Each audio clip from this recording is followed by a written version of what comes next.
Yes, it is on YouTube. You can start speaking. Okay, so welcome everybody. Hello to our distinguished colleagues, friends, Your Excellencies. Thank you very much for joining us today in our online workshop on the International Criminal Court and the Philippines. Today we are joined by a distinguished panel of experts and speakers who are joining us from all over the world. I think it's fair to say. And of course, it is a distinguished pleasure to welcome His Excellency Judge Pangalangan, who has just stepped down from the International Criminal Court here in The Hague. Before we begin, a few house rules. So in the context of this discussion, we will start with presentations from our speakers, which will be kept within a time limit of 10-15 minutes, somewhere along that margin. And after that, we will have the possibility to ask questions. For questions, I would like to ask the audience, if possible, to please post your question on the chat, whether on WebEx or on YouTube Live. And once your question is posted, then in the order that it is presented, I will also be presenting your question to our distinguished speakers after the conclusion of their short presentations. Before we begin, I would like to extend a very warm word of welcome to all of you. I would like to thank you particularly to our speakers for being here, and also extend a separate but nonetheless extremely warm thank you to my colleague Aurélien Lorange and my colleague Christine Tremblay, who took the time from their vacation in order to help us have this very important and timely discussion on the situation concerning the International Criminal Court and the Philippines. So without further ado, I would like to give the floor over to my colleague, Ms. Tremblay, who is going to introduce the speakers and open the floor. Thank you very much. Welcome, everyone. I will first introduce our first speaker, His Excellency Judge Pangalangan. He is a professor of law and former law dean of the University of the Philippines. From 2015 to 2021, he served as judge at the International Criminal Court, as my colleague Michael just mentioned. He has taught inter alia at the Harvard Law School and at the Hague Academy of International Law, and has lectured on international humanitarian law for the International Committee of the Red Cross. He is contributing to the commentary on the Rome Statute of the International Criminal Court. He has delivered the keynote at the Salzburg Seminar on International Criminal Law. He has been a member of the Philippines Bar since 1984 and has argued before the Philippines Supreme Court and has been designated as amicus curiae in leading constitutional law and international law cases. So without further ado, I would like to invite His Excellency to take the floor. Thank you so much, Christine, for that very generous introduction. When Michael first spoke to me about organizing this forum, I really welcomed the idea. You see, for the past 6 years, I have been dealing with the ICC from the standpoint of an insider. I dealt with people working in the court, dealing with the work of the court. And then suddenly, exactly as Michael said, I have returned to Manila. I have retired from the court, and suddenly I am thrust into discussions about my former court, but this time in an entirely different context. There is an Article 15 request before the pretrial chamber on crimes against humanity alleged to have been committed in the Philippines. And as you can imagine, that debate locally in the Philippines has been rather partisan and political.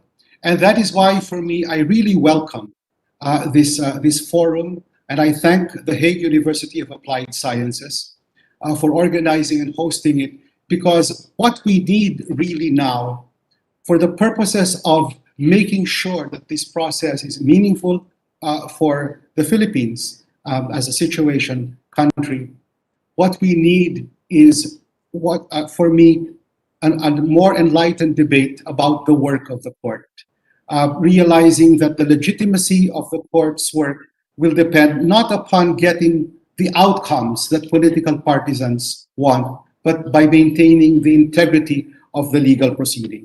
Having said that, let me just give some concrete examples where such enlightenment can be used. First, I think it is useful for local commentary in the Philippines moving forward to actually look a bit more carefully at the actual documents that have been filed.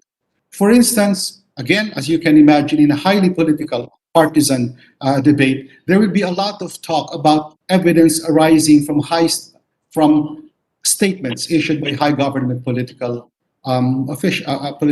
high government officers. But for me, the legal issue is fine that is evidence, but evidence to prove what fact, or evidence to prove what element of crimes. And for me, in the course of that debate, I hope it becomes clear in the future that sometimes that evidence might be used to satisfy the chapeau requirements for crimes against humanity. For instance, the requirement of a state policy.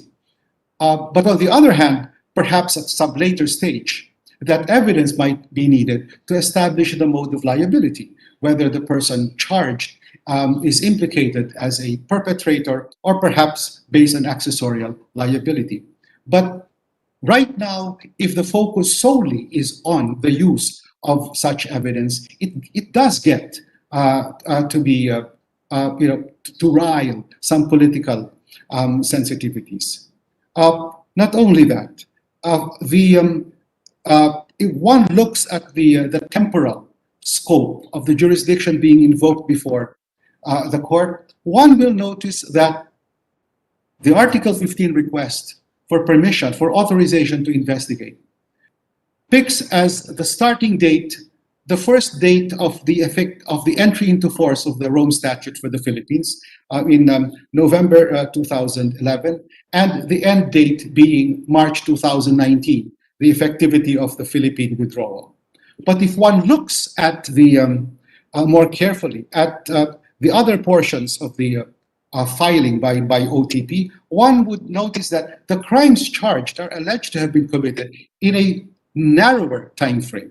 That is from July 2016 up to March 2019. In other words, one sees from the more limited temporal scope perhaps the intent of the prosecutor to rely on certain arguments. In fact, if one looks even more deeply, there is a line in the request asking to investigate events in 2011, to include events in 2011, and to look at acts committed somewhere else in the Philippines, in Davao, where the president, Davao City, where the president was a mayor at that time. If my first suggestion is to look at the documents, the filings before the court, my second suggestion is to look at the wording of the Rome Statute. So, for instance, there is a lot of debate on the effect of the Philippine withdrawal from the Rome Statute. But we must be careful into looking at the two aspects involved here. One is the effect on the duty to cooperate, and the other is the effect on jurisdiction itself. And I will not go into detail, but the wording in Article 127 of the residual jurisdiction will differ depending on whether you're talking of one or the other. And my last point, and I am so glad that we have experts on board to discuss this. I'd like to focus on victim participation and victim reparations in the court.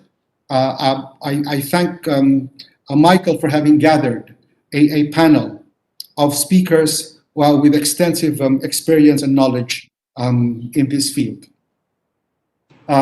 Within the court, of course, our concern is managing public expectations about the justice that we are prepared to give. And victims' expectations, I think, is one realm where such managing is desperately needed. And I think we need such clarification at both at the high theoretical level and also at the operational and practical level. I recall one of our speakers today, Marina, Professor Lostal, was one of the experts, independent experts designated by the Almaty trial chamber, in which I was presiding judge, and I understand that Marina has continued to work with the victims in Timbuktu over the past several years. The court is proud about the value of the Rome Statute in enhancing victim participation, claims for victim reparations. But at the same time, we all know that it does entail time and resources on the part of the court, time and resources that have to be managed carefully. On that point, once again, I congratulate Professor Vagias for having put together this distinguished panel of speakers, and I look forward to our discussion this afternoon. Thank you. Thank you so much, Your Excellency, for your very valuable advice and suggestions. I would move on with the program and would like to introduce our next speaker, Mr. Joel Ruaz Butayan. Mr. Butayan is the president of the Center for International Law, Center Law, a non-governmental organization of lawyers engaged in strategic litigation on human rights and freedom of expression issues in the Philippines.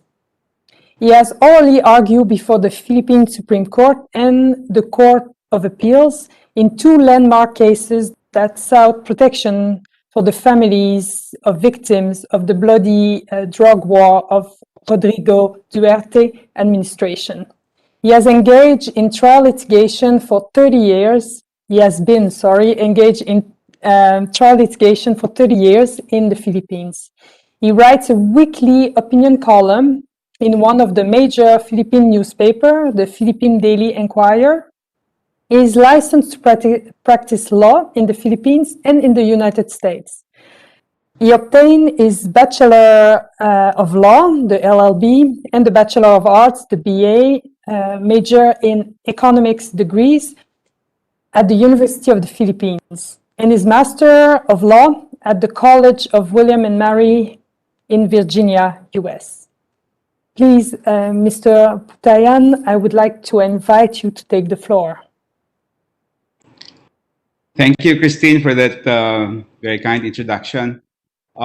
First of all, I would like to thank the Hague University of Applied Sciences for this invitation to participate in this forum on the ICC and the Philippine situation. And second, I'm honored to be in the same forum alongside my former law professor, ICC Judge Raul Pangalangan, as well as my colleagues, Professor R.P. Santiago, Dr. Marina Lostal, and Mr. Manuel Ventura. Let me begin by giving you a brief background of what my organization, Center Law, has been doing since Rodrigo Duterte became president of the Philippines. Center Law, by the way, is an association of human rights lawyers engaged in public interest lawyering in the fields of human rights, freedom of expression, and environmental issues. Center Law represents two groups of victims in the bloody drug war of the Duterte administration. One group of our clients belongs to the families of 5 friends who were playing billiards in an urban poor community. In broad daylight, rogue policemen arrived without any court warrant. After ordering the 5 friends to either kneel down or sit down, without warning, the police proceeded to shoot the 5 execution style one by one. We know that they were shot while kneeling or while they were seated because of the downward trajectories of the bullet wounds from the entry points to the exit points. We also know because one of the 5 friends, whom we shall call George, survived to tell the horrifying story. 4 of the 5 friends died instantly. George was hit on the chest. The bullet missed George's heart by 1 centimeter, and no internal organs were damaged. The story of George has many riveting details, but the short time that I have does not afford me to go into the details. We filed multiple criminal charges of murder against the policemen, while the policeman filed a criminal case of direct assault against George by claiming that it was George who fired first at them, forcing the policeman to supposedly fire back. The case filed by the policeman against George has been moving in court, but the case filed by George against the policeman has not moved at all, even after 4 years.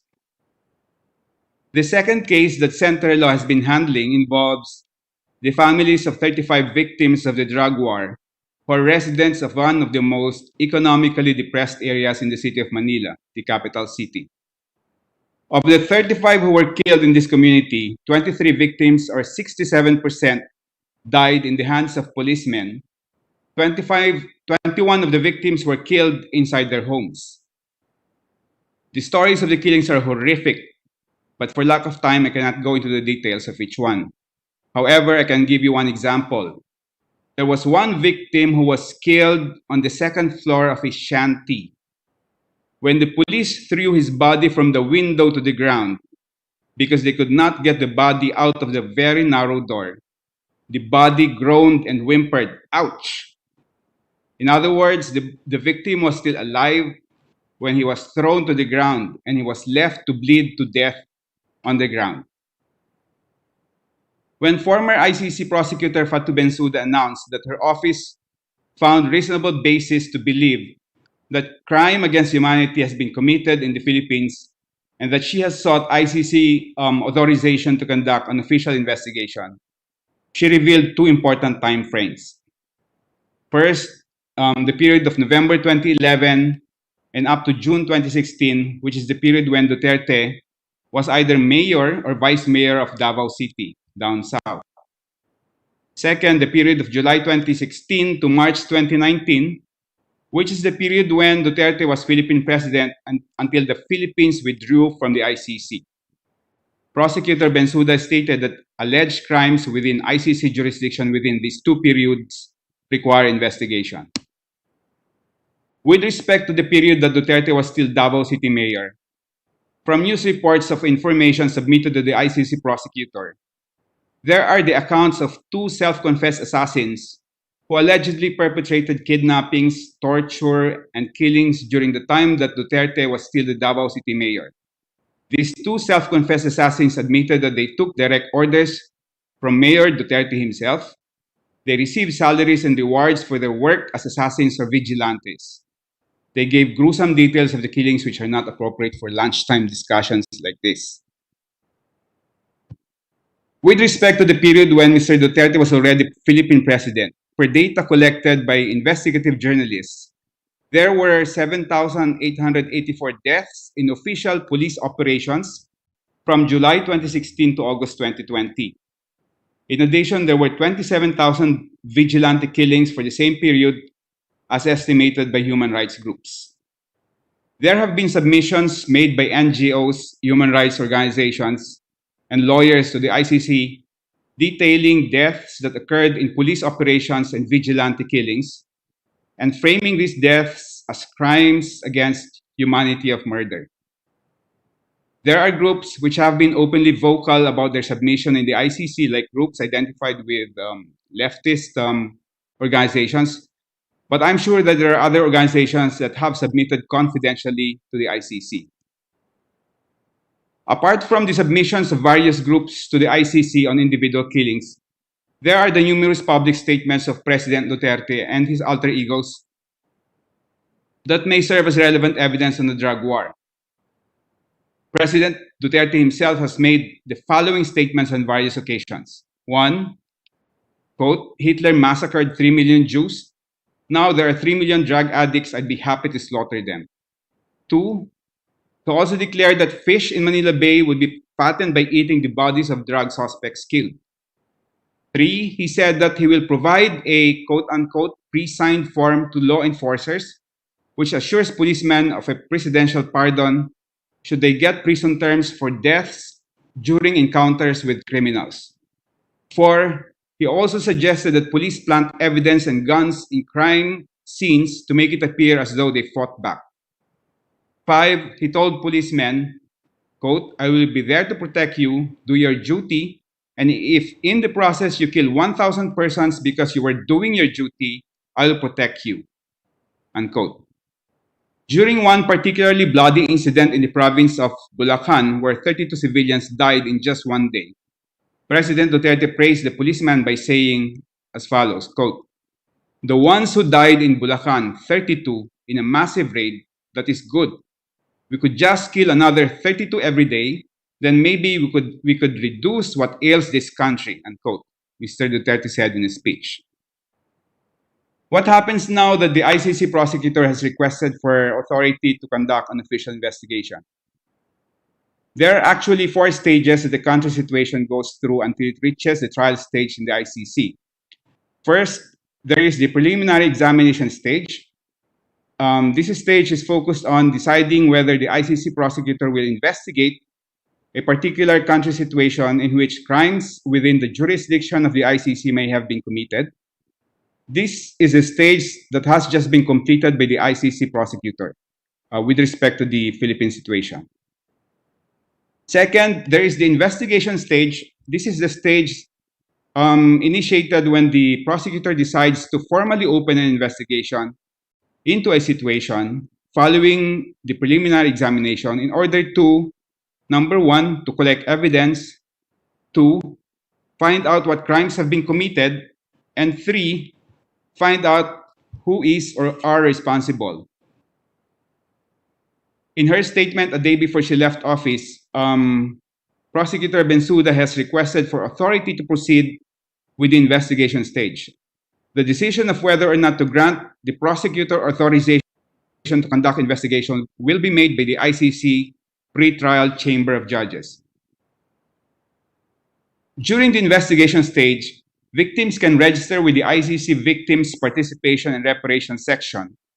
And once they are accepted as participants, they can present their views and concerns with the ICC. This is now happening in the Philippines.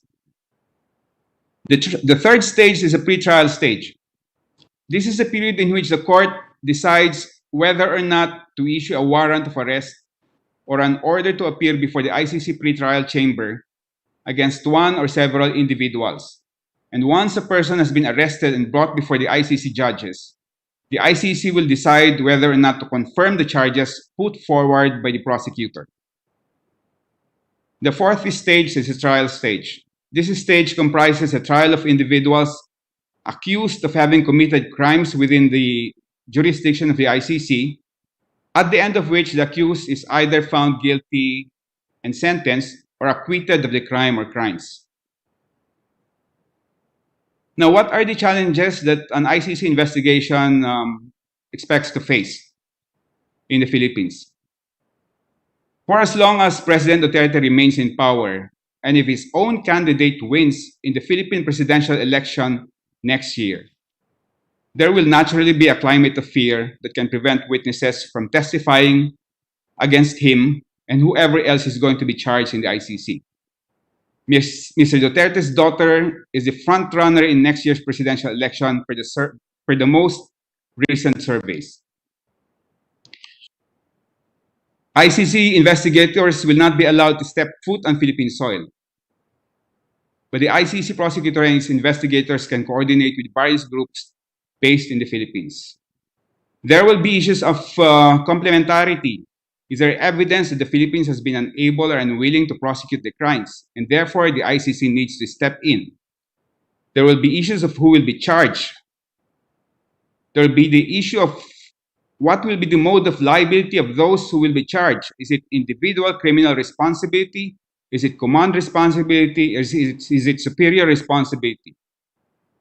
The Philippine situation needs continuing international attention because the killings have not stopped, and it has in fact expanded from drug suspects and now to the ranks of political activists. That is why we thank the Hague University for this forum that gives continuing focus on the Philippine situation.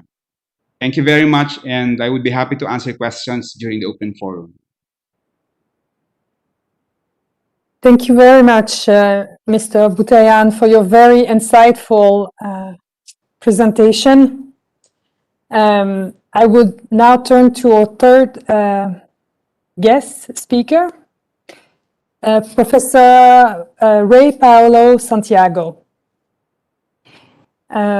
Professor Santiago is the Executive Director of the Ateneo Human Rights Center based at the Law School of Ateneo de Manila University. He is active in public interest litigation, policy research and analysis, drafting laws and lobbying for legislative reform, and giving lectures on human rights, women and children's rights, and governance topics.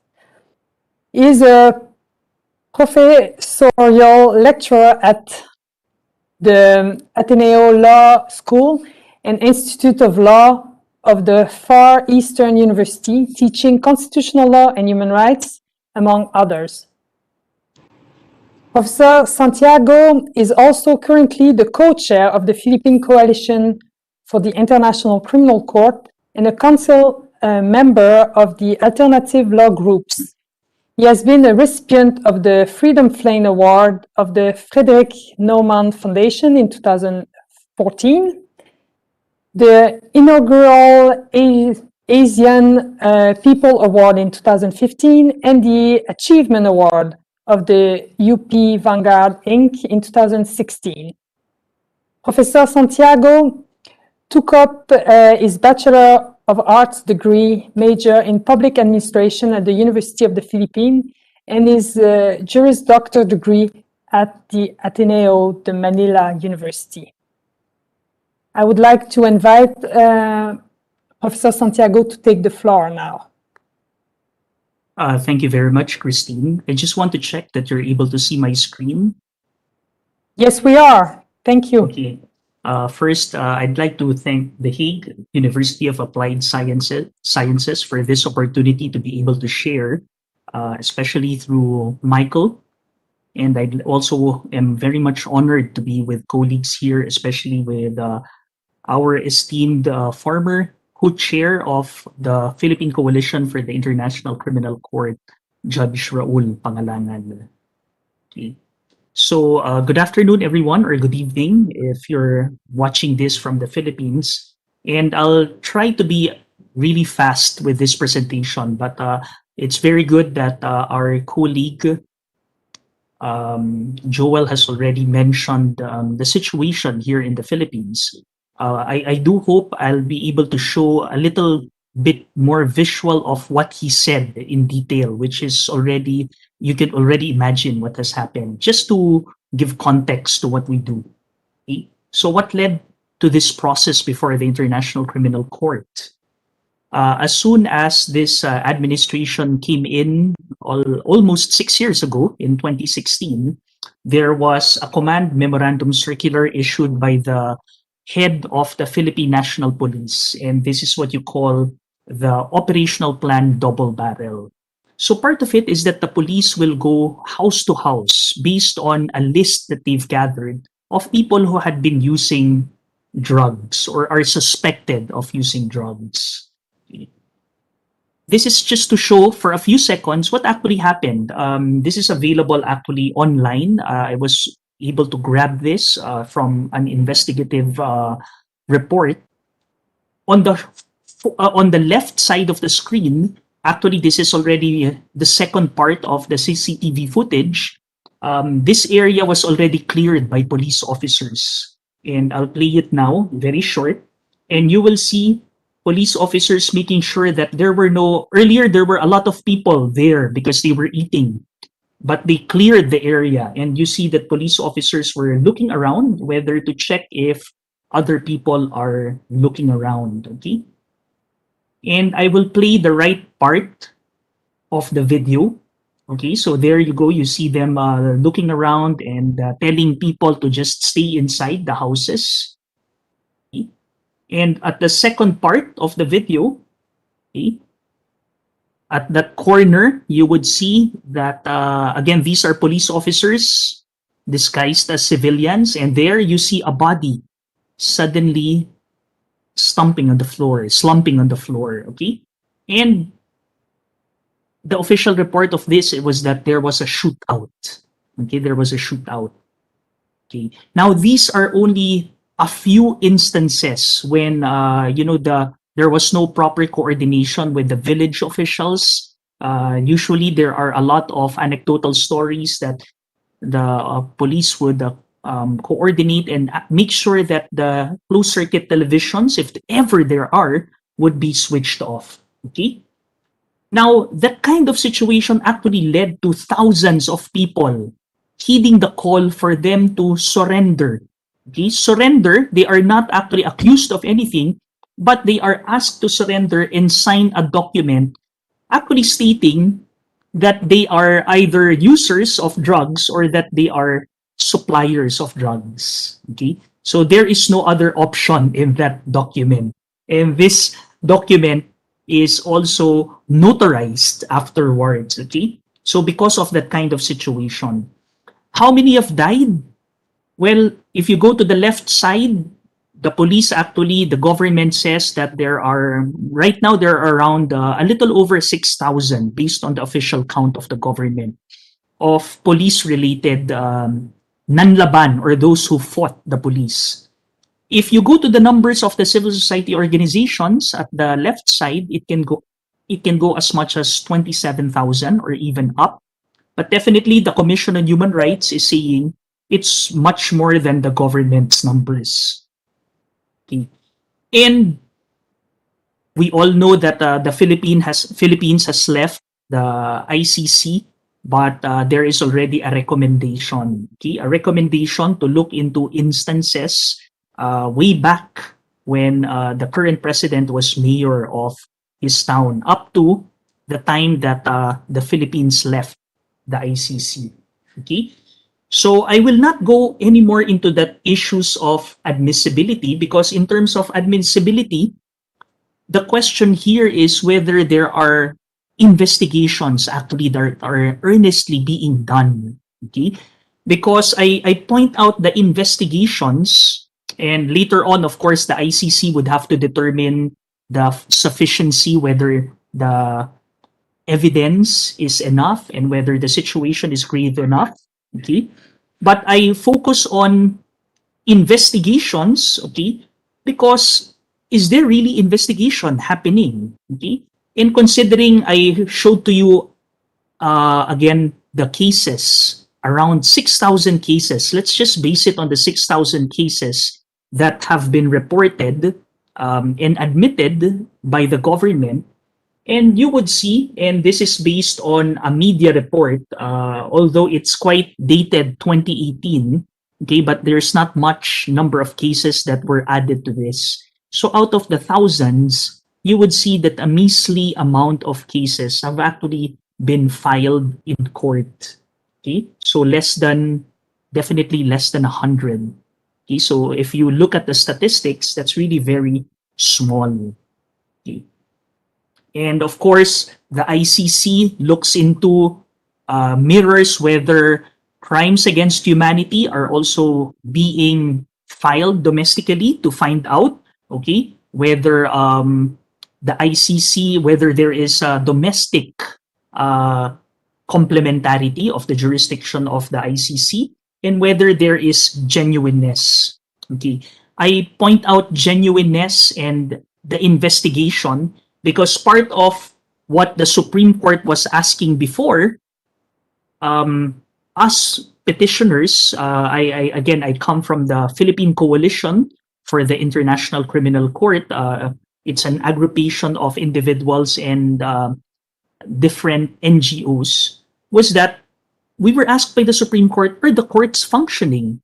Because there is also one case that is being bannered by the government wherein cops were actually convicted because of the killing of a minor. And again, they were only convicted simply because there was a CCTV, closed circuit television footage of what preceded the killing. Okay?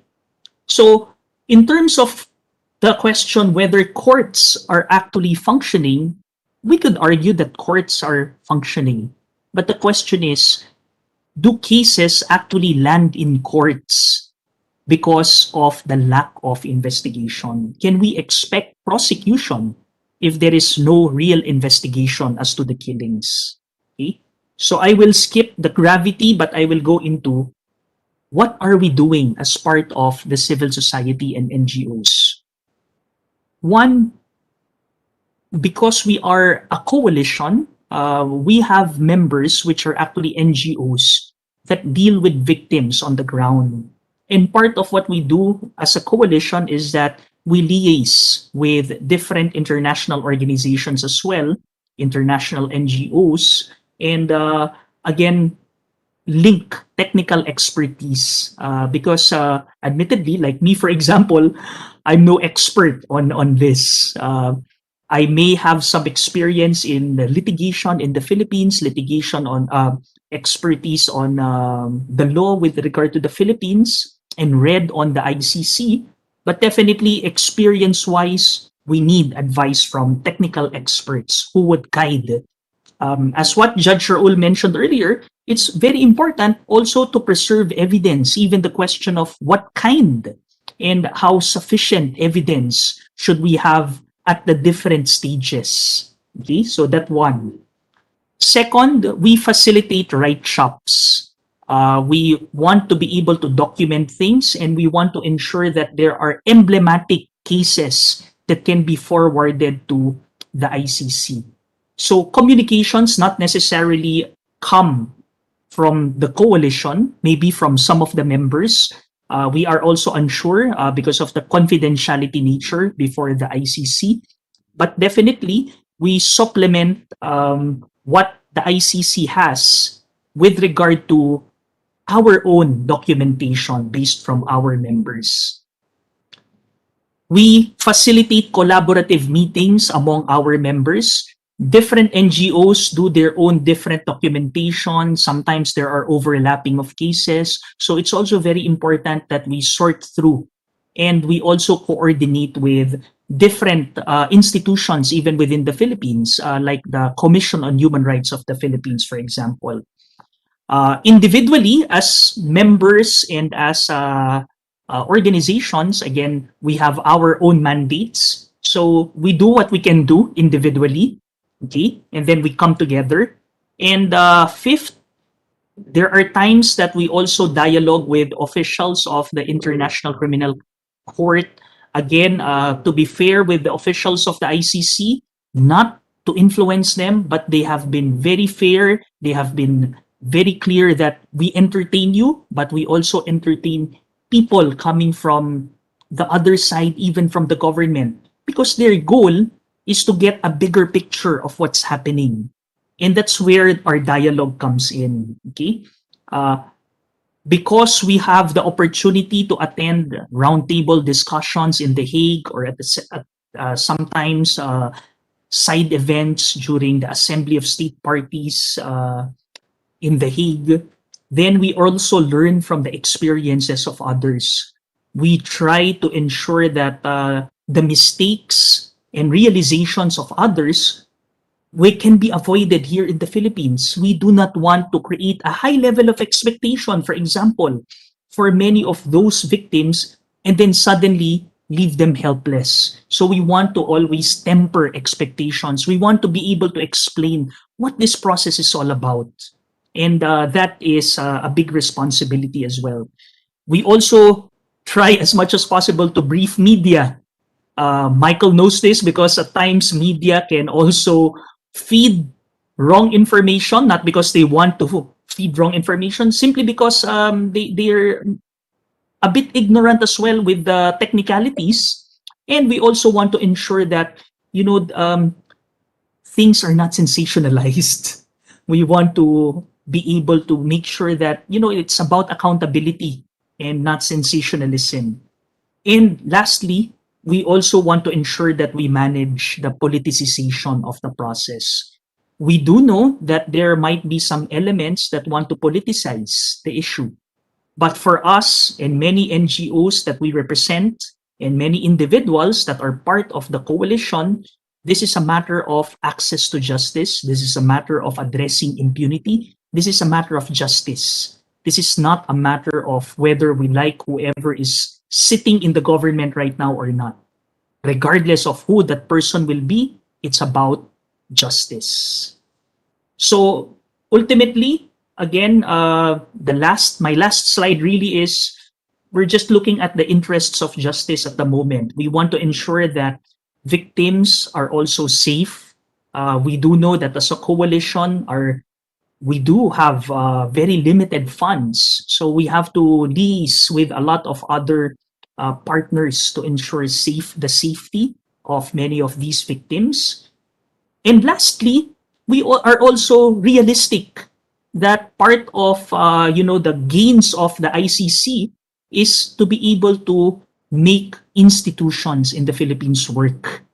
And for us, if this communication procedure leads towards real accountability at the domestic level, that is actually a success of the ICC.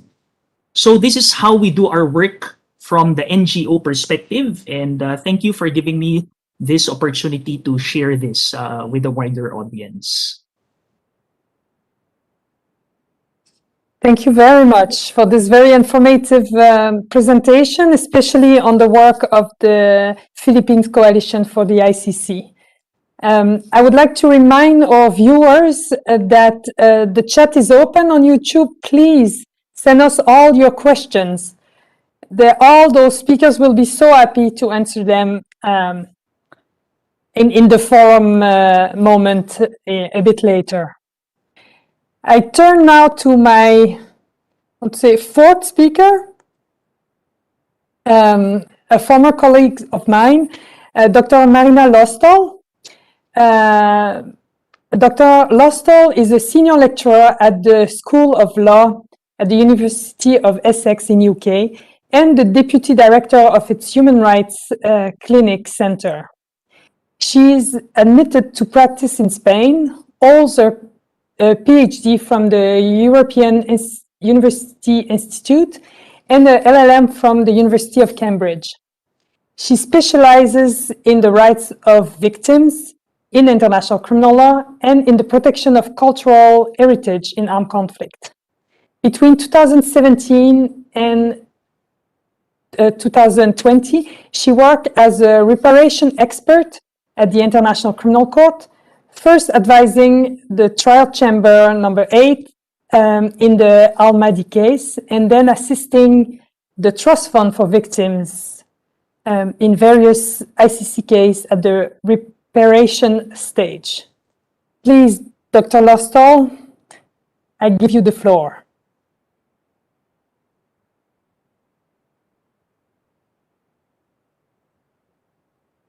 We see your slide, but we don't hear your voice.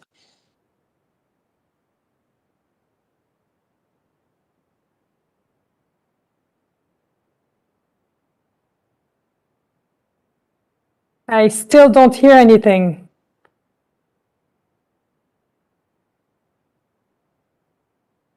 I think your microphone is off, Dr. Lostol.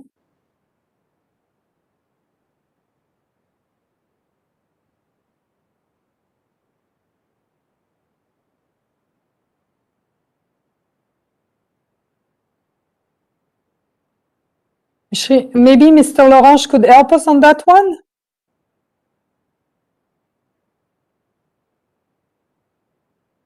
Wait. I mean, to make a successful session, we need a little bit of technical problems.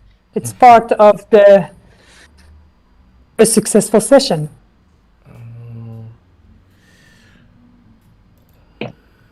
Hello, I've managed. Sorry. Yes. Great. Sorry about that. The bar disappeared and I was trying to find it. Well, thank you very much for the introduction. First of all, I would like to thank my former colleagues at the Hague University of Applied Sciences, Christine, Aurelian, and Michael, for putting this together. I know it's been a very time-consuming process. And I would also like to extend my gratitude to Judge Pangalangan for having given me the opportunity in 2017 to work in the landmark case of Almaty in the reparations phase.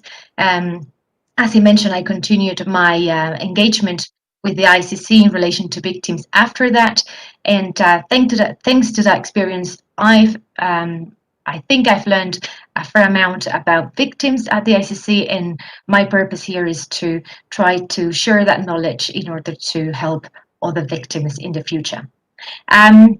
My presentation today is about victims in the context of Article 15.3 of the Rome Statute in relation to the Philippines. And my purpose with this presentation is threefold. First of all, I would like to clarify who can be considered a victim in the legal framework of the ICC. Secondly, I would like to explain what a representation form is, what it is for, and what it is not as well, to avoid confusions with participation and reparations, because we're not at that stage yet, and that liaises with what Judge Pangalangan was saying before about managing expectations of victims, which is very important at every stage of ICC proceedings. And lastly, I'd like to, on a more technical note, explain a bit of how to submit a representation form to the ICC in the Philippine situation. So, who can be considered a victim in the legal framework of the ICC? The definition of victims is contained in Rule 85 of the Rules of Procedure and Evidence of the International Criminal Court. Rule 85A will refer to natural persons, that is, to human beings. And then, as we will soon see, Rule 85B refers to some legal persons. But let me now focus on Rule 85A. Victims in the context of the ICC means natural persons, that is, human beings, who have suffered harm as a result of the commission of any crime within the jurisdiction of the court, including, of course, crimes against humanity. What I would like to emphasize with this slide, and the key message I like to convey to the audience, is that Rule 85A encompasses both direct and indirect victims.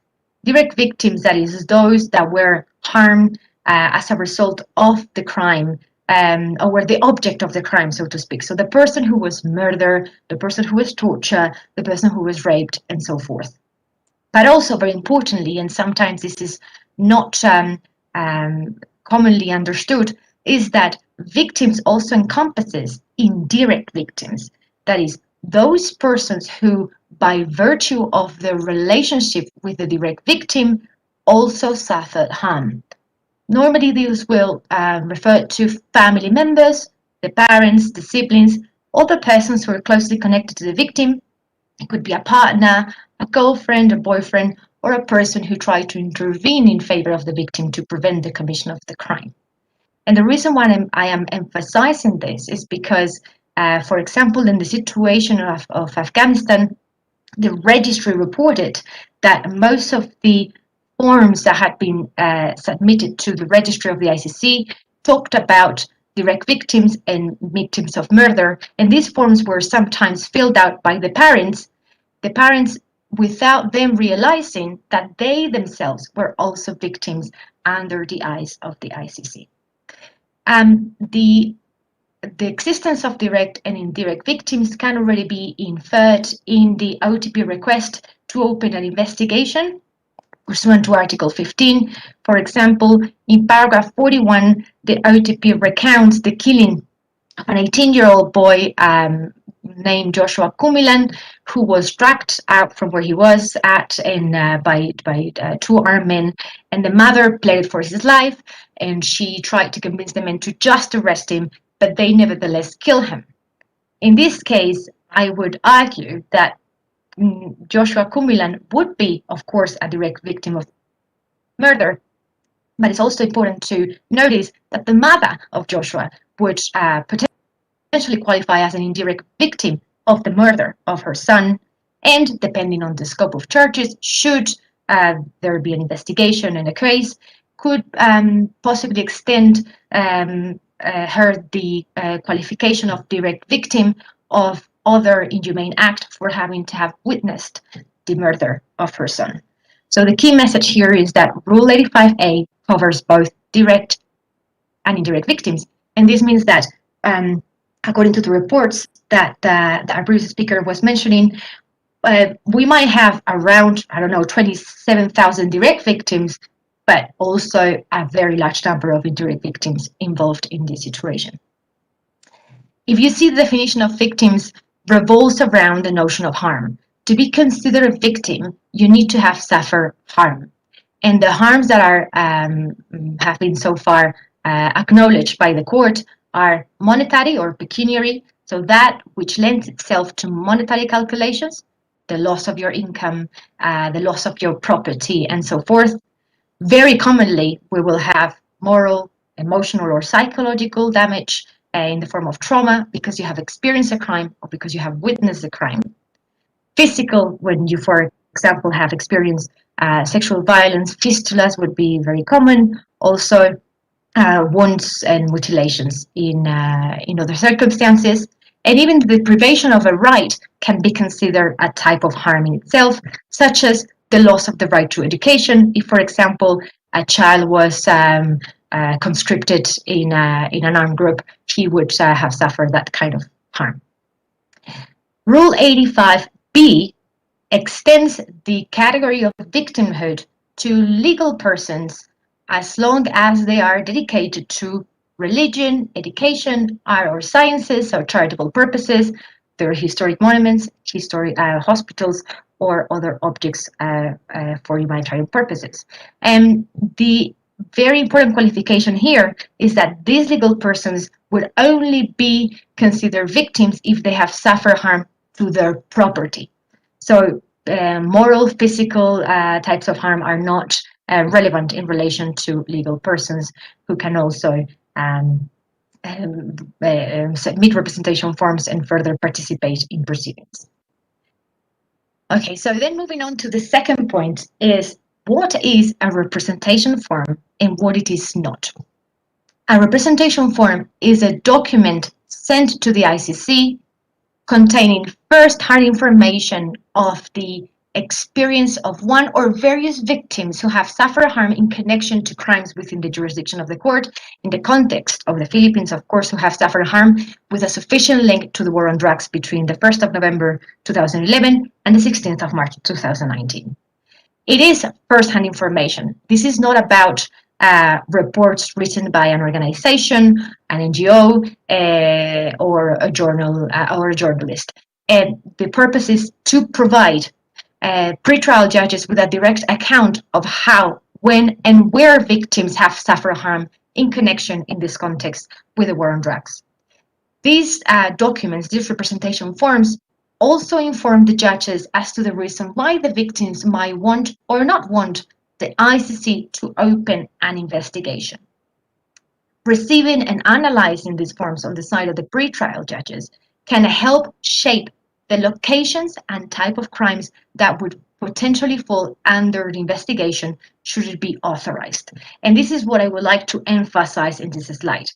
In the OTP request, most of the attention is placed on murder as a crime against humanity, due mostly to page limit.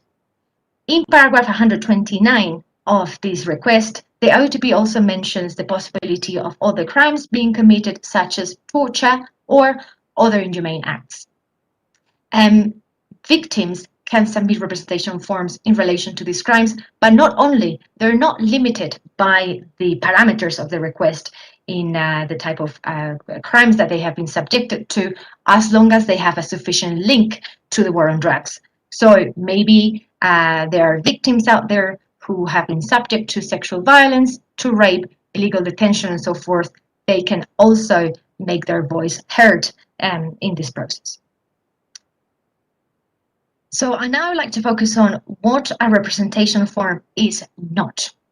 A representation form is not an application to participate in judicial proceedings in the sense of Article 68.3 of the Rome Statute.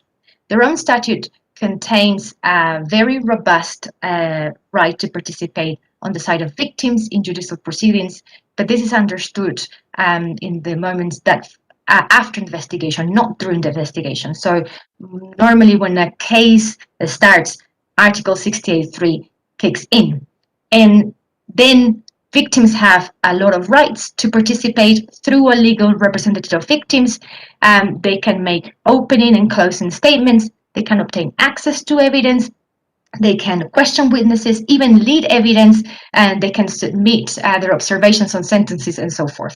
So this is a very robust procedural right, but we're not at this stage yet because there is not yet an investigation and there is not yet a case, as you can see in the timeline that I've prepared on the left.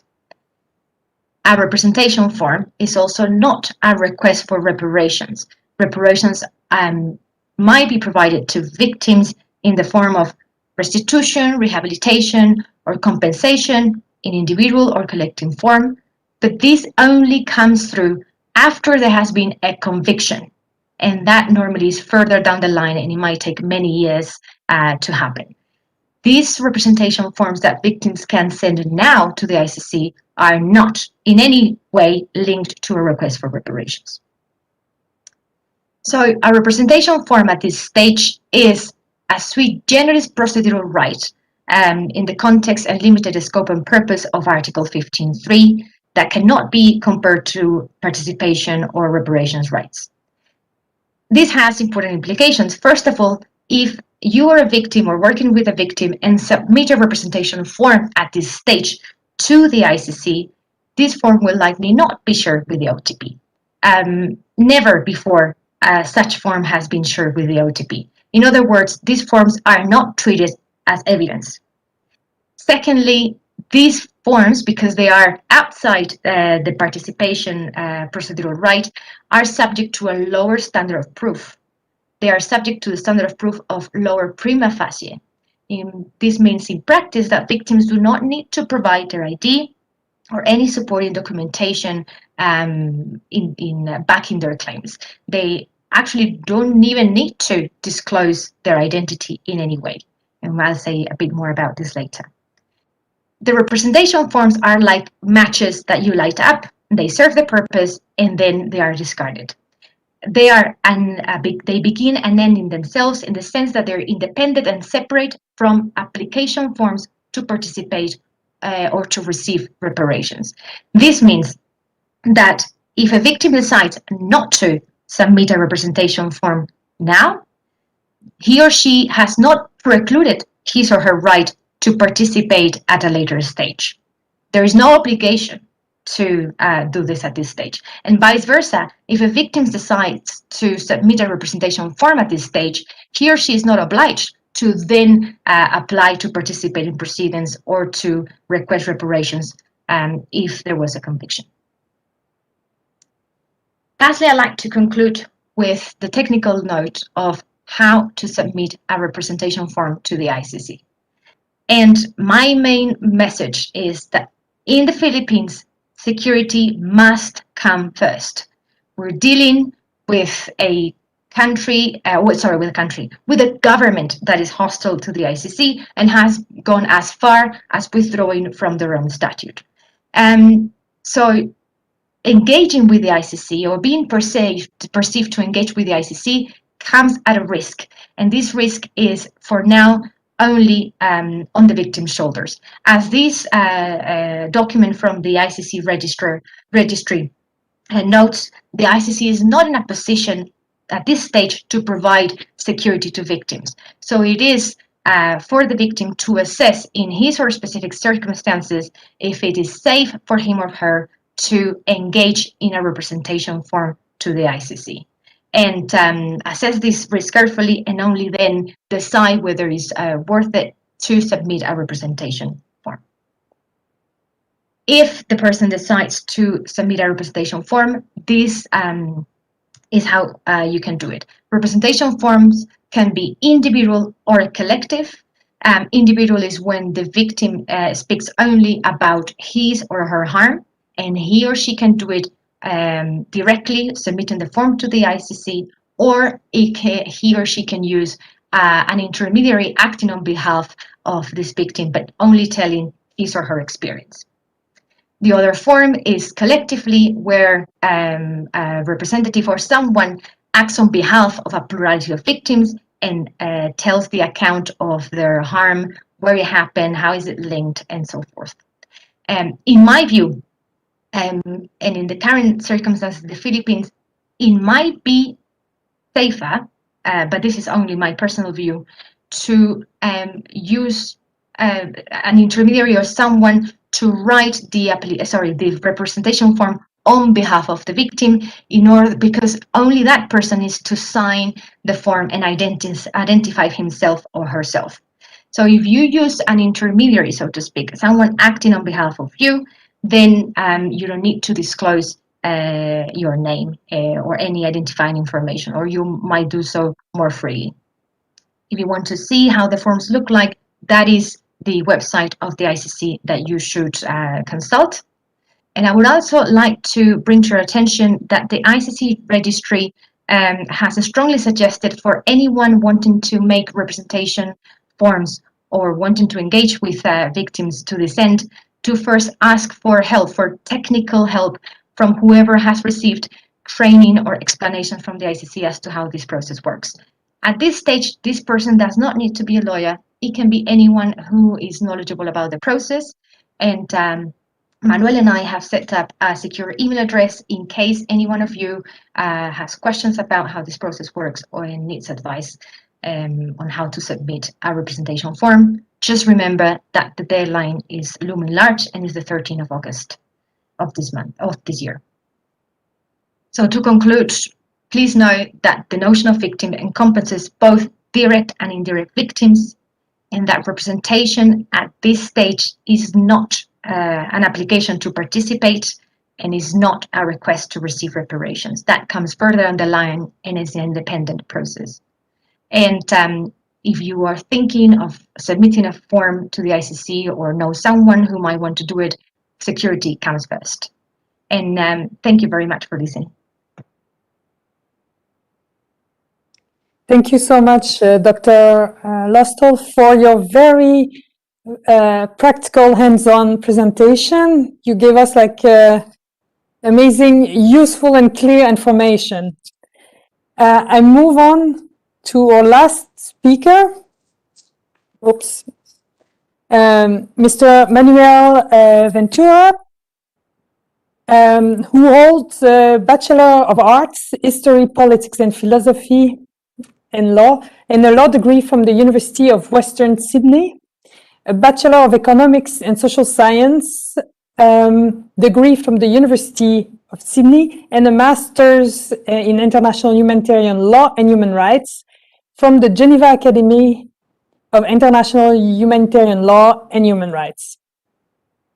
Mr. Ventura is a legal consultant for the Organization for the Prohibition of Chemical Weapons, based here in The Hague, and an adjunct fellow at the School of Law at Western Sydney University, and an external lecturer with us on international law at The Hague University of Applied Science. He has previously served in different functions at the OTP office of the International Residual Mechanism for Criminal Tribunals and at the ICTY. Also, he worked for the Chamber of the Special Tribunal for Lebanon and as defense counsel at the International Criminal Court.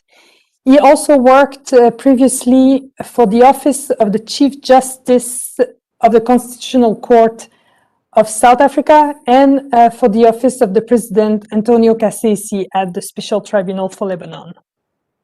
Mr. Ventura publishes regularly on topics related to international criminal law and international humanitarian law.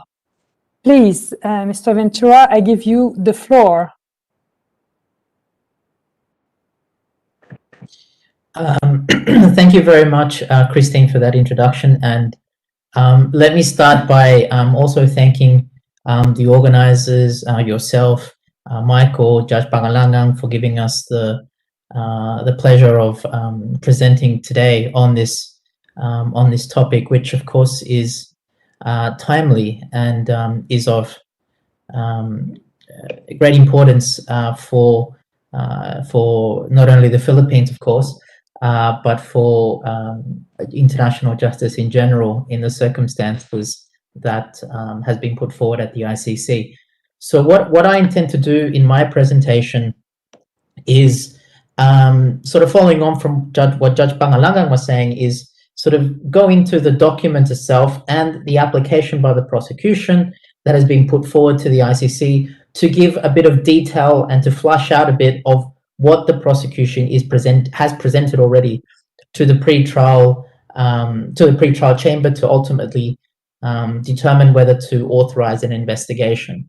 Of course, at the present time, these are all allegations that the prosecution is putting forward with a view to investigating and potentially prosecuting, but of course later down the line. So first, just the background. As we all know, the Philippines became an ICC state party on the 1st of November 2011. Now, following reports of multiple killings, thousands of killings during the war on drugs carried out in the Philippines, the Office of the Prosecutor announced on the 8th of February 2018 that it would be opening a preliminary examination. Now, a preliminary examination is simply a preliminary looking into the facts to determine whether a full-fledged investigation is warranted. So that process began on the 8th of February 2018.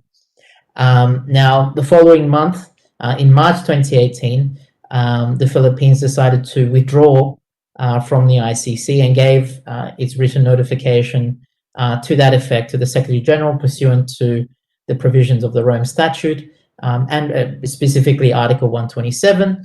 And from 1 year of the presentation of that writ of notification, that withdrawal came into effect. So from the 17th of March 2019, the Philippines is no longer part of the Rome Statute, is no longer part of the International Criminal Court. But notwithstanding, the provisions of the Rome Statute are quite clear. Again, Article 127, paragraph 2, that the ICC retains jurisdiction for the period of time in which the Philippines was an ICC state party. In other words, between 2011, November 2011 and March 2019. And this is not just the ICC saying this, is not just in the provision of the Rome Statute, but in fact, the Supreme Court of the Philippines just on the 21st of July 2021, just last month, confirmed that understanding. And I've given you the quote there from its judgment. Quite clear that notwithstanding the fact that the Philippines is no longer a party to the Rome Statute, nonetheless, the ICC still has jurisdiction for events that took place during November 2011 and March 2019. Now, moving on then,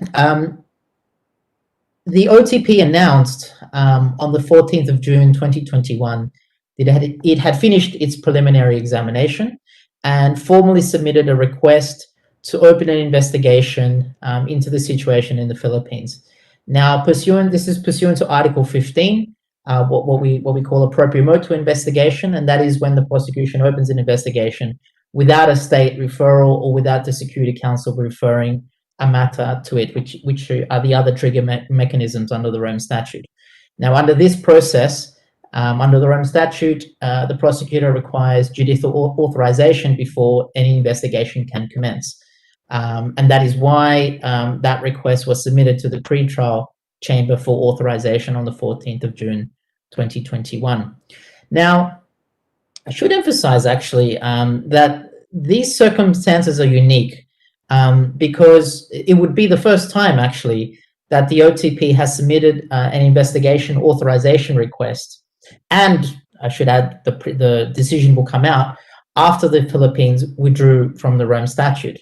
There had been a similar type of situation earlier in the situation in relation to Burundi, but there the OTP request to open an investigation and the pretrial chamber's decision both came out before Burundi formally withdrew from the Rome Statute on the 27th of October 2017. I mentioned there that the authorization was submitted in September 2017 and the decision came out in October, just 2 days before Burundi formally withdrew from the Rome Statute. And in fact, in that decision from the pretrial chamber, it emphasized that all this occurred before Burundi was no longer part of the Rome Statute. However, in this situation, that's a little bit different because that's all taking place after the Philippines has withdrawn. So should it go ahead, that would be a first for the court in that respect. So now let me then go through the actual authorization request and put forward what the OTP has alleged in their document. I emphasize that these are allegations. It is for the prosecution to investigate further and ultimately for a court of law to decide whether these allegations meet the relevant criminal standard. But for now, it's enough for the prosecution to put this forward to the court in order to commence an investigation, and it's up to the chamber to determine whether the prosecution has presented enough material, enough information to warrant a full-blown investigation. So, as you would have already guessed, the application centers on the Philippine government's war on drugs campaign. And in particular, they note that this was triggered on the 1st of July 2016 by Command Memorandum Circular number 16-2016, issued by the National Police Commission, which my colleague mentioned earlier in his presentation. And it requests the opening of investigation for events from the 1st of November 2011 to the 16th of March 2019. And those are the dates on which the Philippines started to be an ICC state party and then withdrew from the ICC. So covering the whole temporal period during which the ICC has jurisdiction over events in the Philippines. I've mentioned already here the relevant standard of proof in this particular context is a reasonable basis to believe. So throughout the application, the prosecution says time and time again that it has a reasonable basis to believe that X happened or Y happened or that these entities have played a role. So it's a fairly low standard of proof, but nonetheless, if you look at the document, it's replete with footnotes citing to material that it has put to the court. Obviously, a lot of this material is confidential and not public, but nonetheless, while there is a relatively low standard of proof, still the prosecution seems to have a lot of information, seemingly, to back up what they say. Now, the focus of the request and the investigation generally, for now at least, is murder as a crime against humanity. My colleague Marina also mentioned that they also mentioned torture and other inhumane acts. And they mentioned in particular that certain people were in effect tortured before they were finally executed. And in other circumstances, the application, the authorization request recounts how wives were forced to watch, for example, their husbands being executed in front of them. And that could also be potentially fall under other inhumane acts. But the main focus, because of the page limit, there was a bit of a tit for tat between the prosecution and the chamber about that word limit. There was an application to have an extra 50 pages, which was knocked back, and then the prosecution asked again, and it was knocked back twice. So they were limited to 60 pages, so they had to focus. They felt they had to focus on murder rather than the rest. Although I'm sure they have information on that too. Now, I should also add in the request, it also says that without going into detail, it says, and this is a quote from the filing, other crimes sufficiently linked to the war on drugs campaign. Now, it's important to note that, and the appeals chamber of the ICC has been quite clear on this in the Afghanistan decision from a few years ago, that an investigation is not restricted strictly by what the prosecution or by the events that are cited by the prosecution in its request. Yes, they can guide. Yes, they're useful, but they are not restricted to only what is in that request. So they have the ability to go where the evidence leads, in effect. But there was a bit of controversy, whether that was a legal controversy, whether that was the case. The appeals chamber has spoken now quite clearly about this. So while, like I said, the focus seems to be for now, murder as a crime against humanity, potentially torture, and other inhumane acts, there is certainly scope for the prosecution to investigate other potential crimes, provided, of course, that there is enough evidence to support other charges. So it's not a closed book by any stretch. So it depends on what evidence they gather as part of the investigation, which is the whole point of this, to start a formal investigation. Now, the document then goes on, and it goes into some detail about the war on drugs, and it goes through the 6 phases of the war on drugs between July 2016 and March 2019 under Project Double Barrel, which the prosecution alleges had 2 main components: Operation Tokhang, which was about covering house-to-house raids and sweeps, and also Operation High Value Target, and that was focused more on sort of high-level individuals as well as street-level targets.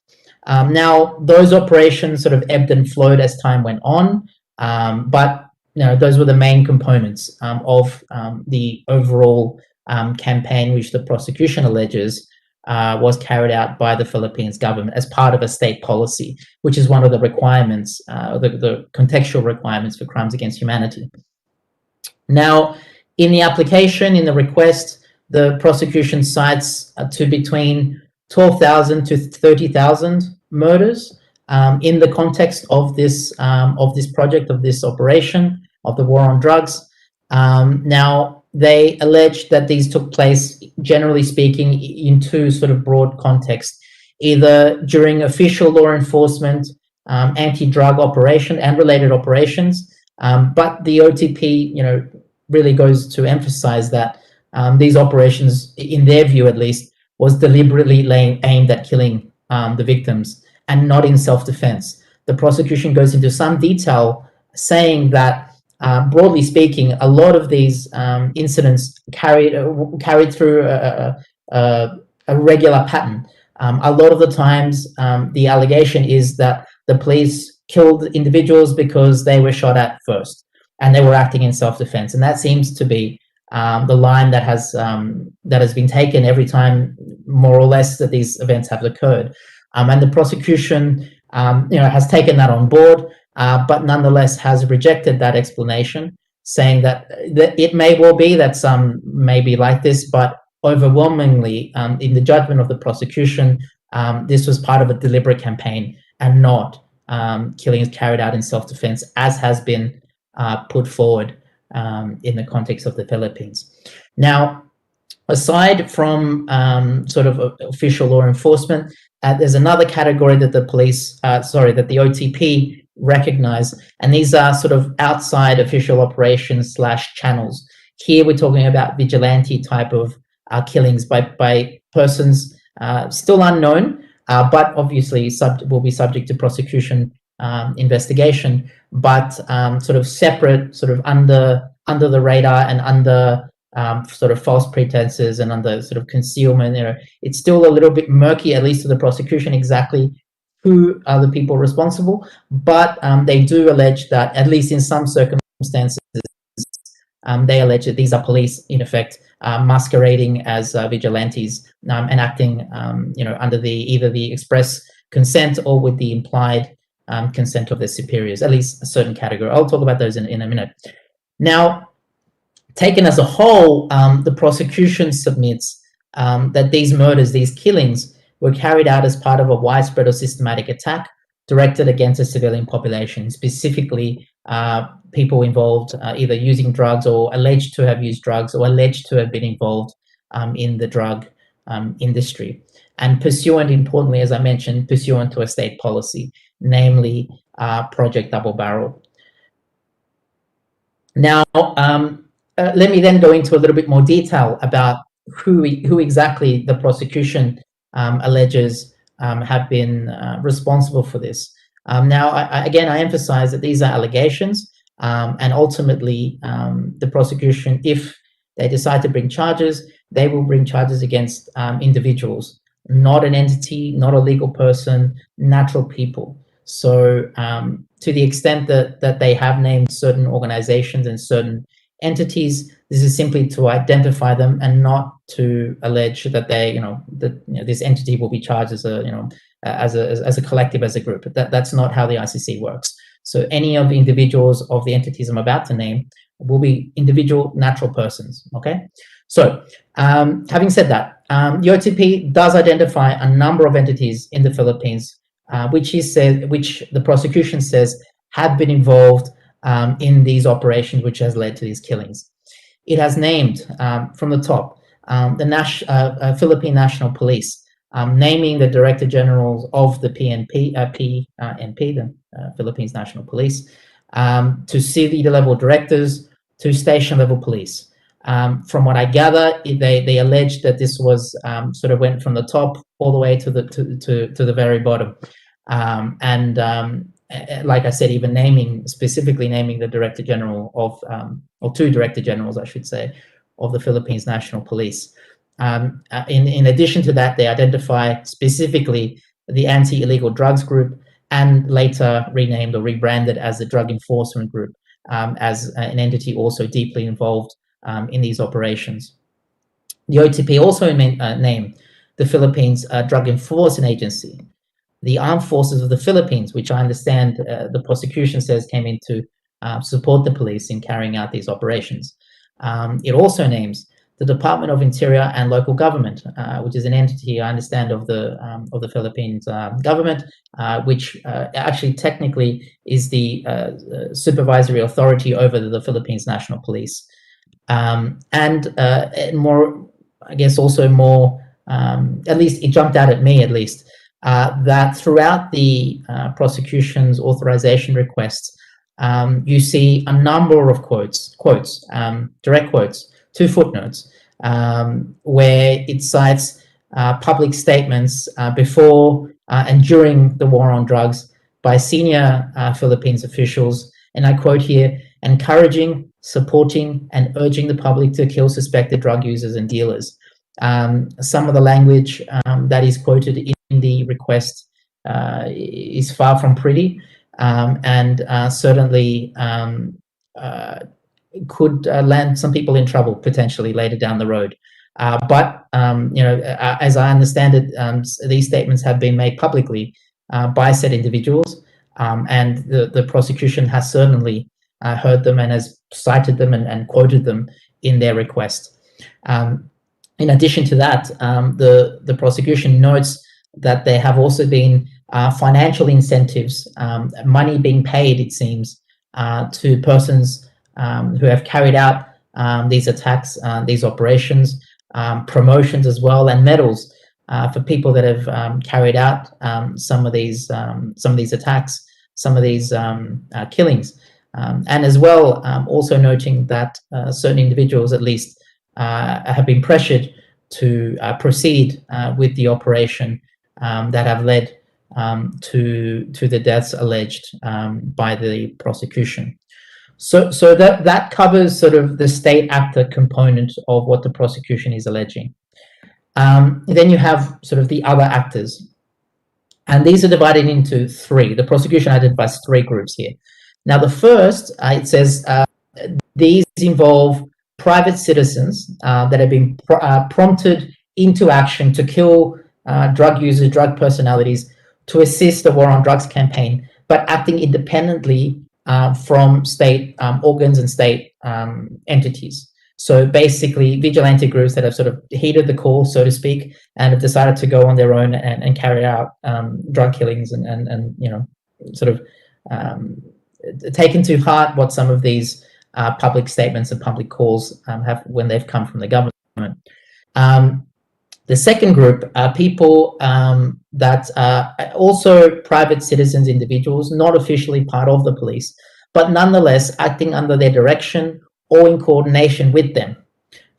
So yes, technically separate from the state, but nonetheless, their actions having been influenced by the police. That's a second category of other actors that the prosecution identifies. And finally, which I've already mentioned, is the third category, which they say are members of law enforcement that conceal their identities and carry out killings officially outside of the official drug operations, but nonetheless carrying out these actions with the knowledge or the implied or express approval of their superiors. So carrying out killings, without uniform, without, officially without, not on their time off, so to speak, but with the, implicit consent or encouragement even of their police superiors or, state superiors. So those are the three groups that the prosecution identifies as being other actors also involved in carrying out these killings. Now, the prosecution also then goes on to address some of the issues relating to, has anything been done in the Philippines about, this situation, about the killings?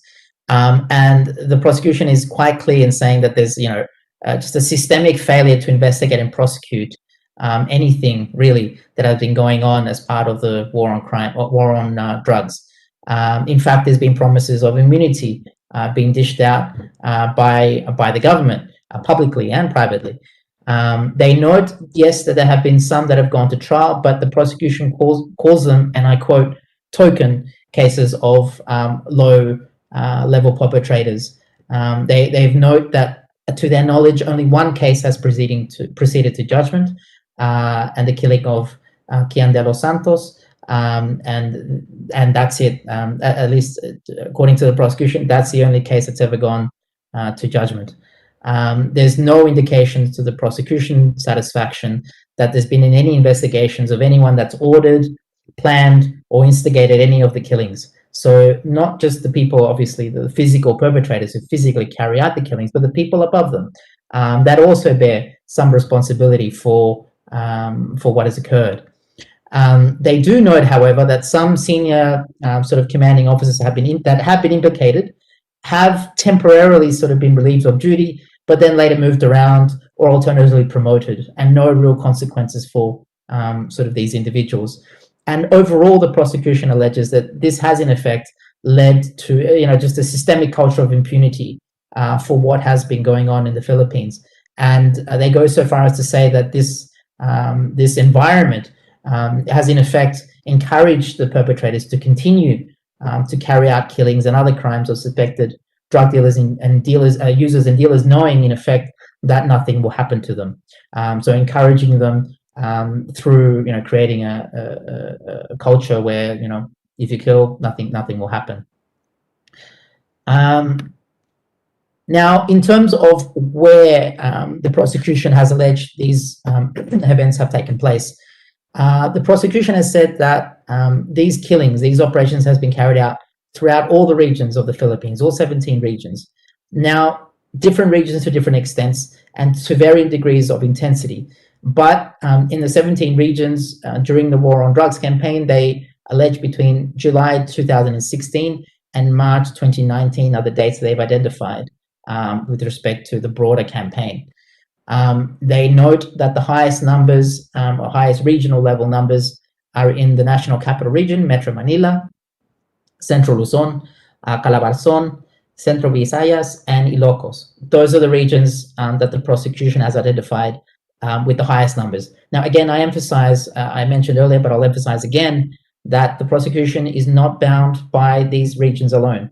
These are just the regions that they've identified as having the highest levels of numbers at this stage of their inquiries. So they've identified all 17 regions. They've identified these as sort of seem to be on the high end of the scale. But of course, if an investigation is approved and authorized, the prosecution is certainly not restricted to those regions alone. So in effect, all of the Philippines seems to be part of the geographical scope that the prosecution is alleging. And they also go on to note that the majority of the killings, particularly large scale, occurred in sort of highly urbanized areas. Now, Putting to one side that, the prosecution separately alleges that between 2011 and July 2016, similar crimes took place in the Davao region between those dates. They allege that in that context, similar incidents occurred by local police officers and vigilantes, and they specifically name the Davao Death Squad as being involved in those killings. They also allege that some of the same people that were involved in the Davao operations then later moved to the wider war on drugs that kicked off after July 2016. So in effect, the prosecution appears to be saying that the Davao operation or the Davao killings, in effect, were the precursor to the wider policy that was then executed after July 2016. They point to the same pattern of killings, same payments, public encouragement, and the same general general impunity. Now, so that is the broad overview of what the prosecution has alleged before the pretrial chamber. It is up to the pretrial chamber to determine whether the prosecution has presented enough evidence and whether it will open an investigation or not. But as my friend Marina has already mentioned, it is within this context that the victims have the right to make representations with respect to the prosecution's request to open an investigation. Now, generally, those are to come in within 30 days, and generally through the filing of a victim representation form, which my colleague Marina has explained.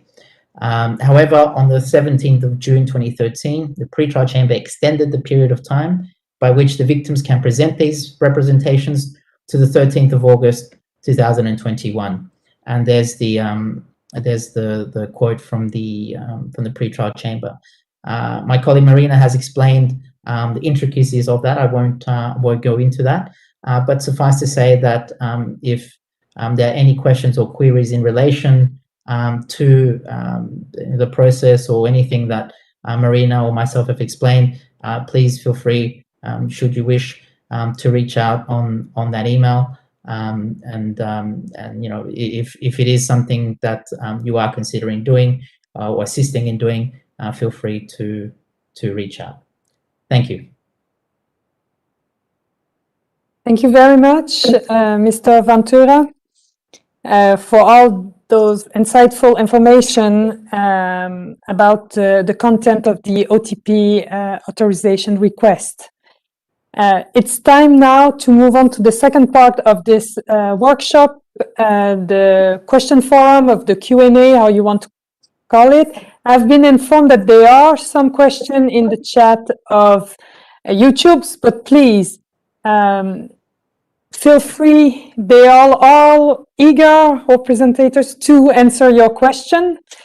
I will pass the floor now to my colleague, Dr. Fagias, who will read the question that we have been receiving so far in the chat. Thank you. Hello, I hope you can see me and hear me well. So we have some interesting questions in the chat, and I am going to start from the beginning. So the first question is that we heard from many different presenters, commentators, that the current incumbent president has made certain public statements. And the question here is, how do we draw the line? How do we distinguish whether these statements are constituting criminal offenses urging extrajudicial killings and as a part of state policy, or whether they are covered by the freedom of speech and therefore they cannot attract criminal responsibility? So the question is about the implications of certain public statements that some of the speakers referred to earlier, and whether we can say that whether these statements can be considered covered by freedom of speech, or whether they may lead to criminal responsibility, urging extrajudicial killings. Is there someone of our presenters who would like to address this point? I'm happy to. No, the point is well taken with respect to the question. And yes, certainly freedom of speech is something that is highly valued. But having said that, free speech, I think all jurisdictions recognize universally that it has its limits. You can't just say whatever you want, whenever you want, however you want. And ultimately, when criminal acts or consequences arise from mere words, now obviously it depends whether you meet the requisite standards and the requisite elements, either with respect to a mode of liability, such as instigation, say. But you just can't cower behind freedom of speech and say there should be no consequences for anything I say. That's not new. That's not being novel about any of that. In fact, if you want to go, for example, there's case law in the U.S. Supreme Court quite clearly saying you can't, quite old case law, I might say, you can't scream fire in a crowded building because that has consequences. And I think, especially these days, in the sort of global environment in which we live, I think the sooner people realize that, I think the better we'll all be.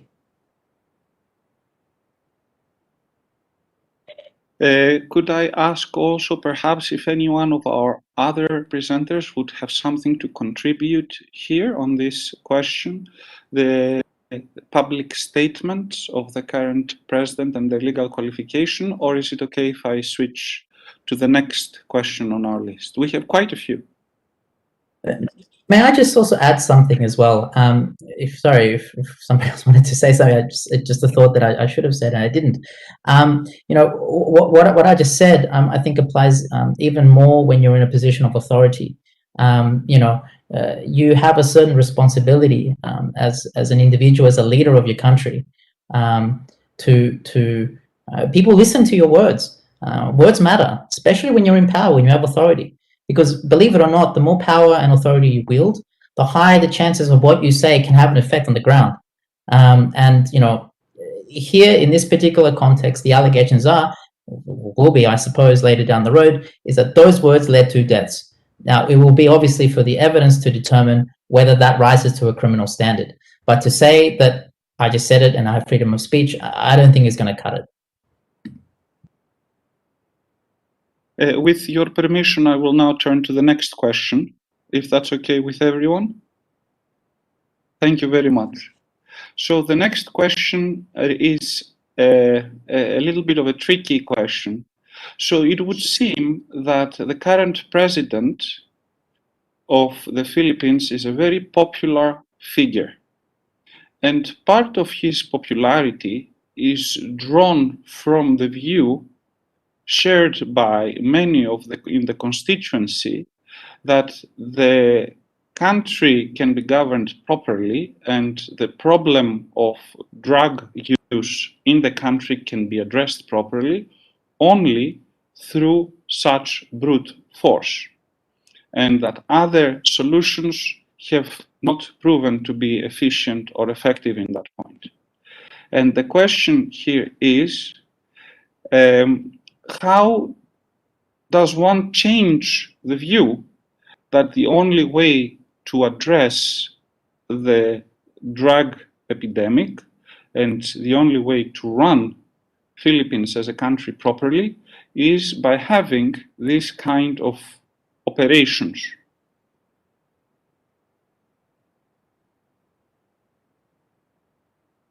Would anyone like to comment on this?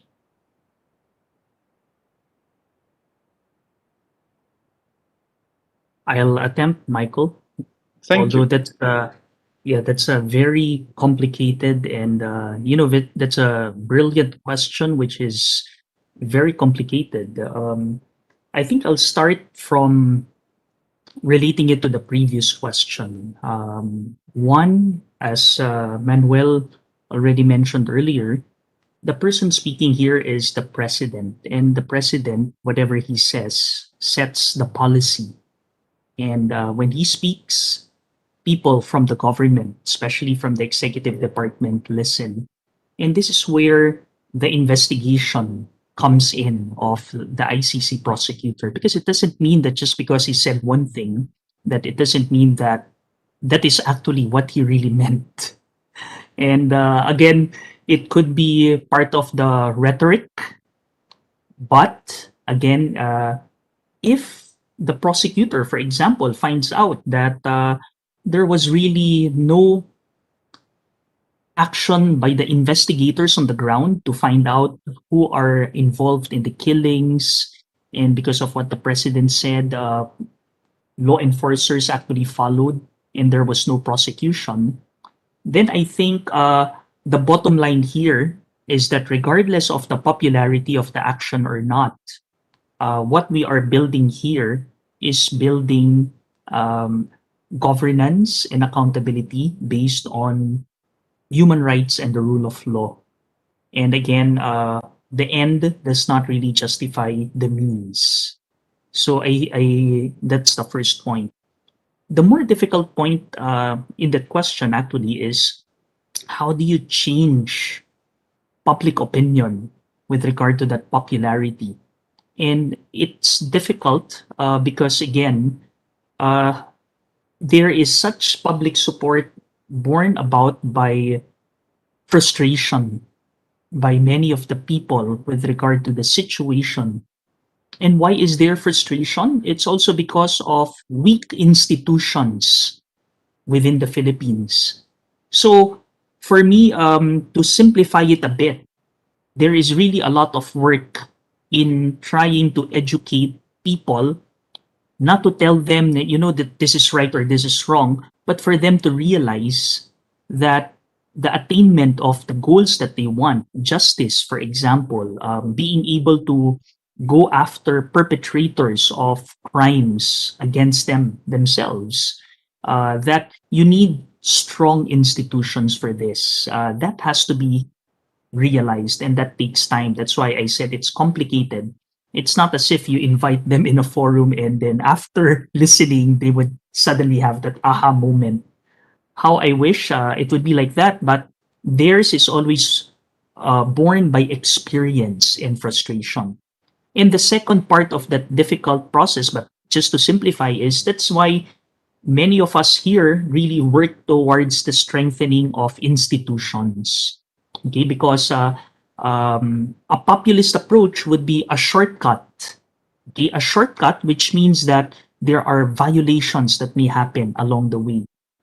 But if we really want the problem to be addressed in the long term and in a sustainable manner, then this is where we need to work towards having strong institutions, particularly in the Philippines. Institutions, for example, that can stand up even with the most powerful person in the Philippines if that person is actually doing something wrong. So I do hope I'm able to throw a bit of light in that brilliant but yet very complicated question. Thank you, Michael.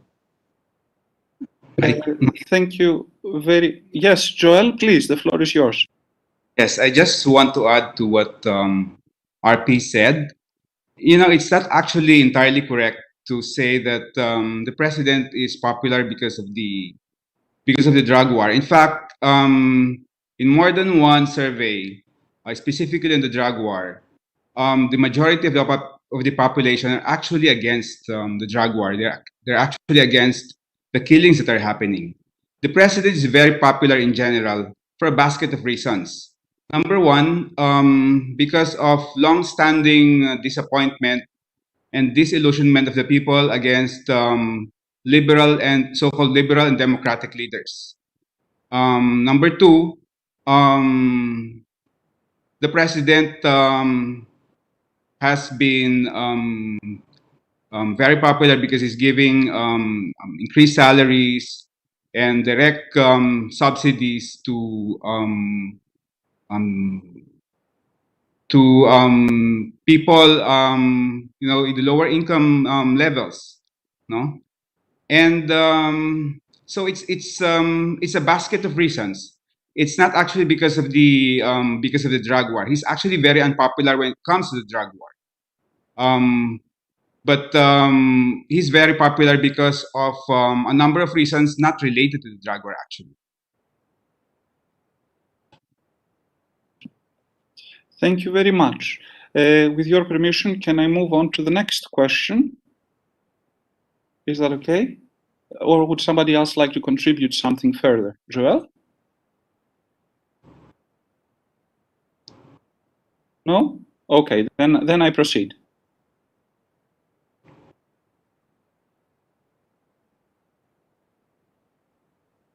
Yes, Michael. So, turning to the next question on our list, it actually has two parts. The first is, can you please explain, or could you please discuss, how the ICC will determine which individuals to charge, and if so, how many? And the second question is, how can command responsibility of top officials apply in this case, where we have murder alleged in thousands of different cases? So it actually has two prongs. The first is, how are individuals determined? How does the ICC determine who to charge and how many to charge? And the second is, how can command responsibility of top officials apply in this case? Anyone who would like to address these questions? I'm happy to. That's okay, Michael. In terms of how the prosecution would go about it, look, I have not worked at the ICC OTP. Let me start with that. But I have worked in other OTP offices, so you know, to the extent that I can shed some light to that, I can certainly say how you know, prosecutors would see this generally. Now, usually, you would take up an investigation, you would get all the evidence, and ultimately you will see who would be, ideally, who would be the most responsible based on the evidence that you pick up. Now, having said that, at least originally the OTP had a very sort of top-down policy at the beginning of its, the ICC OTP, that is, sort of going up the head and sort of staying there. A bit more recently, though, the ICC, in some of its documents, has made it known that they are going to go after sort of mid-level, lower sort of tier level individuals and work their way up. That was the way in which the ICTY took care of things back in the day, and it worked fairly well. And it seems like the ICC has sort of been moving in that direction over the last couple of years.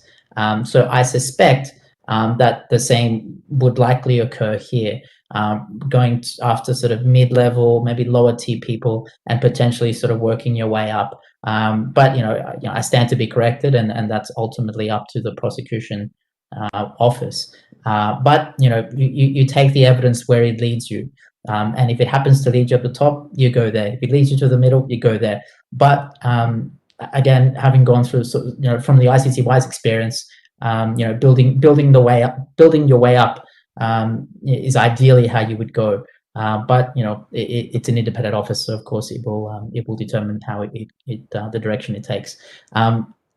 With respect to command responsibility, that is covered in Article 28 of the Rome Statute. In this particular instance, or actually, there's two facets to Article 28: command responsibility in the context of military personnel, and then civilian command responsibility.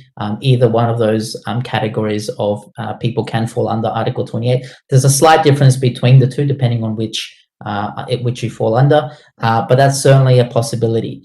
The practice of the OTP these days has been kind of harping back to the ICTY of sort of putting all the potential modes of liability out there under Article 25 and then Article 28 as well. So you'd go for 25(3)(a), which is perpetration, B, C, D are aiding and abetting, etc. So you'd go over the full scope of the evidence that you acquire. But it would be ultimately up to the pretrial chamber to determine which modes of liability they confirm, whether they can confirm all or whether just one or two. And different pretrial chambers have sort of taken different approaches to this over the years. Some pretrial chambers have confirmed sort of all modes of liability that the prosecution has put forward. In other instances, they've only confirmed one or two, which I dare say has had consequences later down the road, unforeseen consequences later down the road. Bemba, one case, for example. But anyway, there are many possibilities, and command responsibility is certainly not the only one that can be applicable here. But I'm sure it will be something that will be looked into by the prosecution. Thank you very much for this, Manuel. I would like to proceed now to the next question, and perhaps this is something particularly for our counterparts from the Philippines to shed some light on. And here the question is this. Can you please tell us what is the general sentiment about ICC investigations? Is this something that victims want? Are there any difficulties speaking to victims at this stage? And then there is another question on evidence, but I would like to start with this question.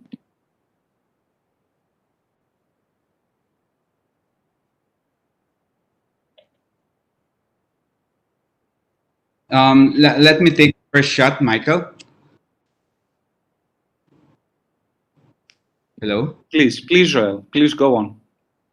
I've talked to several victims, and many of them actually want either a domestic or international investigation to proceed, because there's no closure in the deaths of their loved ones.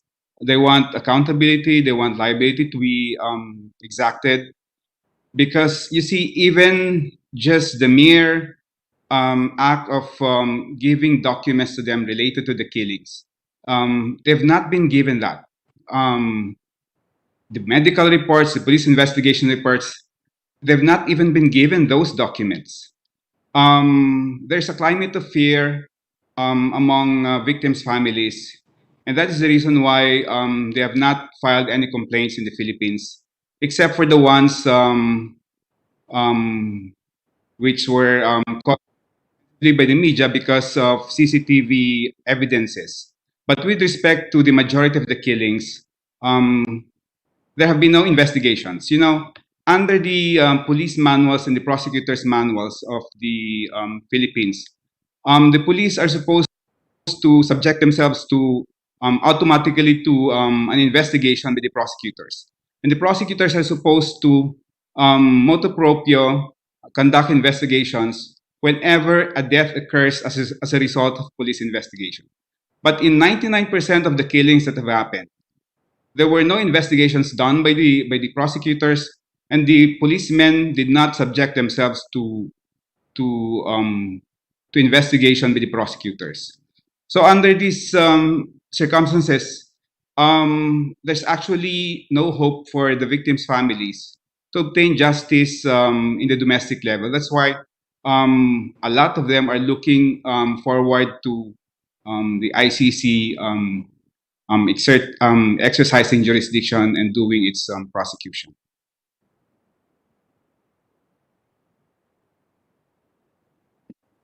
Thank you very much for this, Joel. RP, would you like to contribute something as well?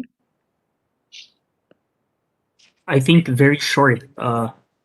Joel has pointed out the climate of fear, and but the victims want accountability. That's for sure. So they're actually talking, but once they find out what would be the course of action, especially if it's going to be domestic, they suddenly don't want to move because of that climate of fear. So definitely, they would like to have this accountability measure within the ICC. But as I mentioned, we do know that we need to temper expectations, because with the thousands of victims, the ICC will not be able to give justice to all, to entertain all of the cases. It would be a collective sense of justice, but not for each and every case to be heard. Now, with regard to the general sentiment, again, this is my perception, okay? Because Joel also pointed out earlier that there is actually a survey where people do know that there is something amiss with the drug war, okay? And yet, it's a populist move in terms of bringing down criminality. That's how it is being bannered. Okay? But there is a general sentiment of curiosity from the people because many also do not understand the ICC process. But you know, the idea of bringing a very powerful person, again, we do know that there would still be an investigation by the ICC prosecutor and so on and so forth.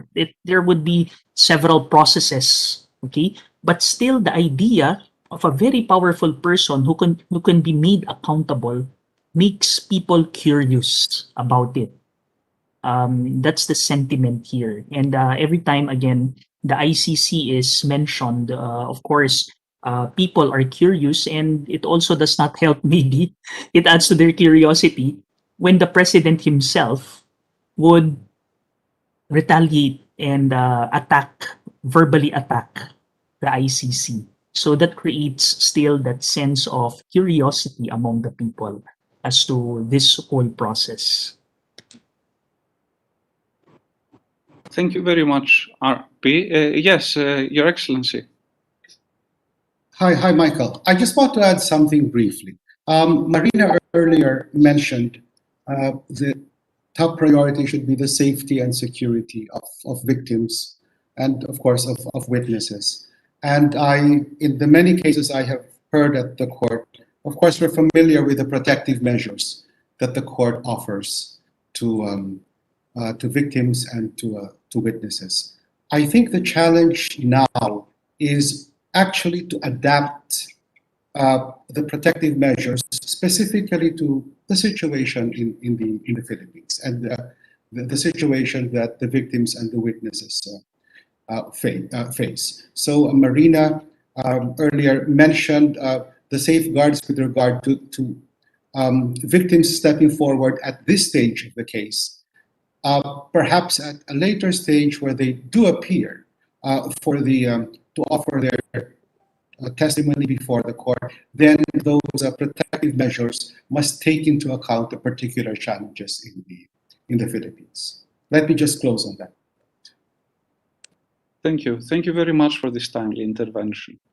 Are there any further contributions on this point? Or, okay, then I will turn to the question of evidence. So two of our participants are asking, in your opinion, what kind of evidence will be key in the ICC proceedings? And there's another question from another participant. What is acceptable evidence to prove command responsibility in the killings on the wars on drugs? Public statements, a memorandum, or a signed policy statement? So anyone who would like to address the question of evidence? I'm happy to address that if that's okay. Could you just repeat the first question again? Sorry, just. The first question is, what are the evidence that will be key to the ICC proceedings? Okay. Usually in international criminal cases, usually the critical stuff, where not all, but when cases collapse, usually they collapse because what we call the linkage evidence being weak. Linking the evidence, linking crimes, sort of murders, rapes, etc., to the sort of the person sort of up top. Having those links is usually where your case will collapse or not. If it collapses, that's generally where it will happen. Not always, but generally. The reason why is because, generally speaking, the people sort of go up on trial at the ICC are usually remote, not always, but generally tend to be remote from either structurally or physically sometimes from the actual physical perpetrators on the ground. So it's important in these sort of cases to have that evidence that links a specific individual, usually someone in charge or some sort of position of authority, to the frontline sort of people, perpetrators, if you could call it that, who physically perpetrate those crimes. How you get that evidence, that's the prosecutor's job, the investigator's job. Usually you want to get, ideally, sort of statements, documents would be gold, but generally these people don't tend to put things like this in writing. I mean, you very rarely, I mean, unless you're Nazi Germany, very rarely do you find a document that says, go rape and kill and murder these people in this town on this date, signed by, the person in charge. People don't really do that. So usually it'll be by inference, circumstantial evidence. Not always, but generally. You may, of course, get an insider witness, and those, those are ideal sort of witnesses. Someone who's inside and be able to tell you exactly what happened on a meeting, who said what, who said, when, etc. But those tend to be rare. But on occasion you do, but that depends on the circumstances on the ground, and it's hard to predict that, especially at this very, very early stage in the proceedings. But stranger things have happened. At the ICTY, you had the famous a guy called Babic, who was basically one of the insider guys at the former Yugoslavia, and was able to flip, in effect, and say Mr. Milosevic, the president of Serbia, did this on this date, I was at this meeting. But those witnesses tend to be rare, but they can happen. But also, where you come into witness protection, it's very, very important, especially in a case like this. So that's the sort of evidence you sort of want. I hope I've addressed that question. Now, in terms of command responsibility, there are a number of elements you have to show. Most important, one of the most important being the notion of effective control. That the person who you are alleging, at least under command responsibility, has the authority and the power to, in effect, have control over the subordinates who are allegedly carrying out these events on the ground. Usually, at least in a state setting, kind of like in the Philippines, you will find this generally in documents that outline, at least formally, the structure and the line of authority between the person in charge and the relevant entity. But again, just because you have that authority doesn't necessarily mean that you knew exactly what was going on and that you were in a position to punish or prevent the crimes occurring on the ground. And now the Bemba case as well, which recently came up at the ICC, seems to have introduced the notion that if you're far away from the crimes, it may be more difficult to pin that on you under command responsibility. But that will be a matter of evidence that will have to be adduced later on in the case. Thank you very much. With your permission, because I think that we have far exceeded our time limit, I would like to continue with the last few questions that we have available, although they keep on coming in. But let me just address quickly some of the questions. One of them is this. Could the systematic killing of suspected drug users amount to persecution on the grounds of their medical condition?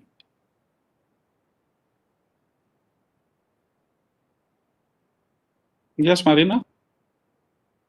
I think the short answer would be yes, it could, if there is a systematic and widespread policy of targeting them because of trait that they have. And of course, the statute mentions things such as nationality, political affiliation, religion, etc. But it could be any other grounds against any other grounds supported by human rights. So one's medical condition would fall within that framework. And if that has been a trait over which people have been targeted, it could amount to persecution. I would just like to highlight that persecution requires the intent to discriminate against that group, and that it is a crime that cannot stand on its own, in the sense that there could not be a case built only on persecution. Persecution always needs to be accompanied by another crime within the jurisdiction of the court. Thank you very much for this. I proceed quickly to the next one, which is how long does it take for the pretrial chamber to grant a request for authorization to investigate? When will we know if the prosecutor's request to investigate the situation in the Philippines is granted? I think, and maybe someone can correct me, they are hoping to do so in 120 days. So that would be 4 months from the moment of the request. Now, I'm not sure it's from the moment of the request when it was secret and confidential, or from the moment that it went public. But that's what they're aiming for, 4 months. So the idea would be before the end of 2021. I think so. Okay. Yeah, there's a Chambers practice manual that was released in 2019 that has the 120 days that Marina was alluding to. So yeah.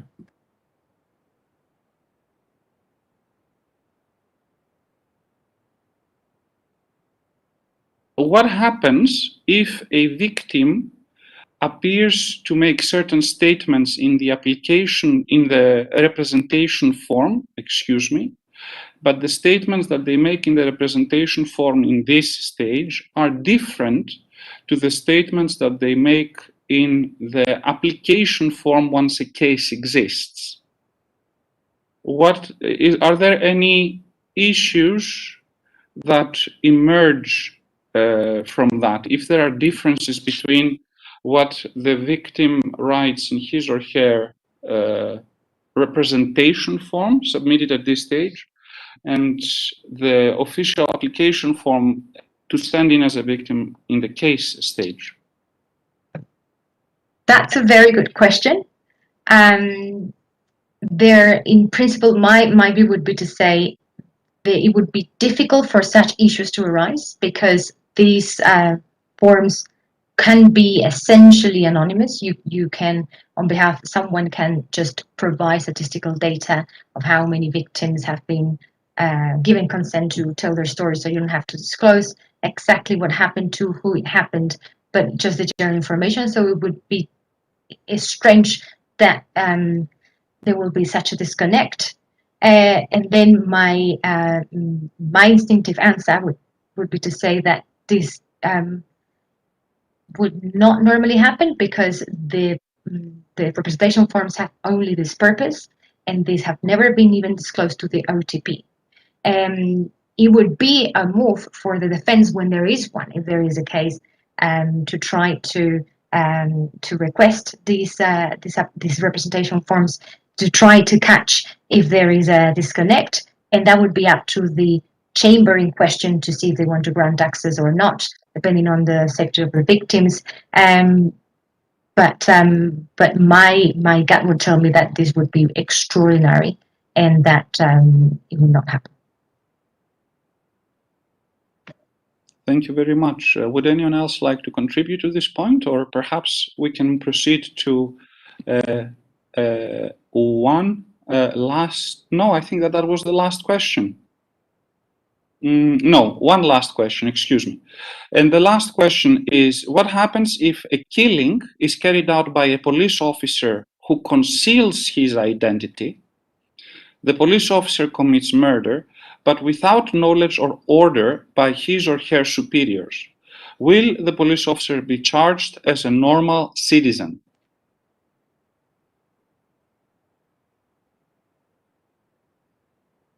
Short answer is yes, provided that that killing was part of a widespread or systematic attack, and that the perpetrator had knowledge of the circumstances in which that killing took place.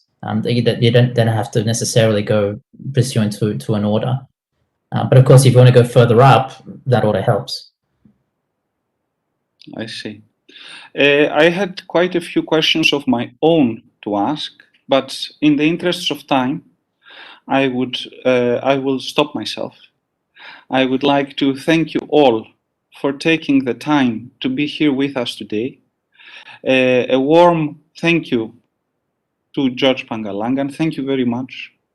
To Joel, thank you for joining us, Joel. To RP, thank you so much, RP. Marina and Manuel, thank you so much. And of course, to Aurelian and to Christine, thank you very, very much for being here with us today.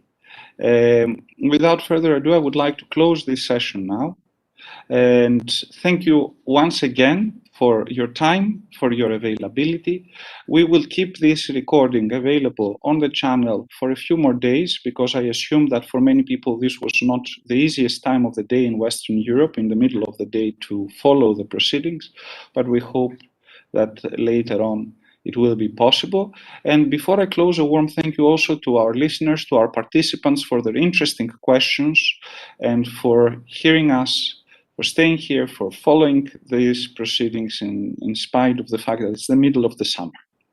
So thank you all very, very much. And I wish you a beautiful day and some vacation time for the time to come.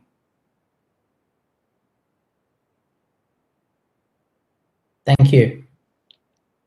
Thank you so much. Thanks, everyone. Thank you, Michael. Bye. Thank you. care. Thank you so much and congratulations. Bye-bye. Bye-bye.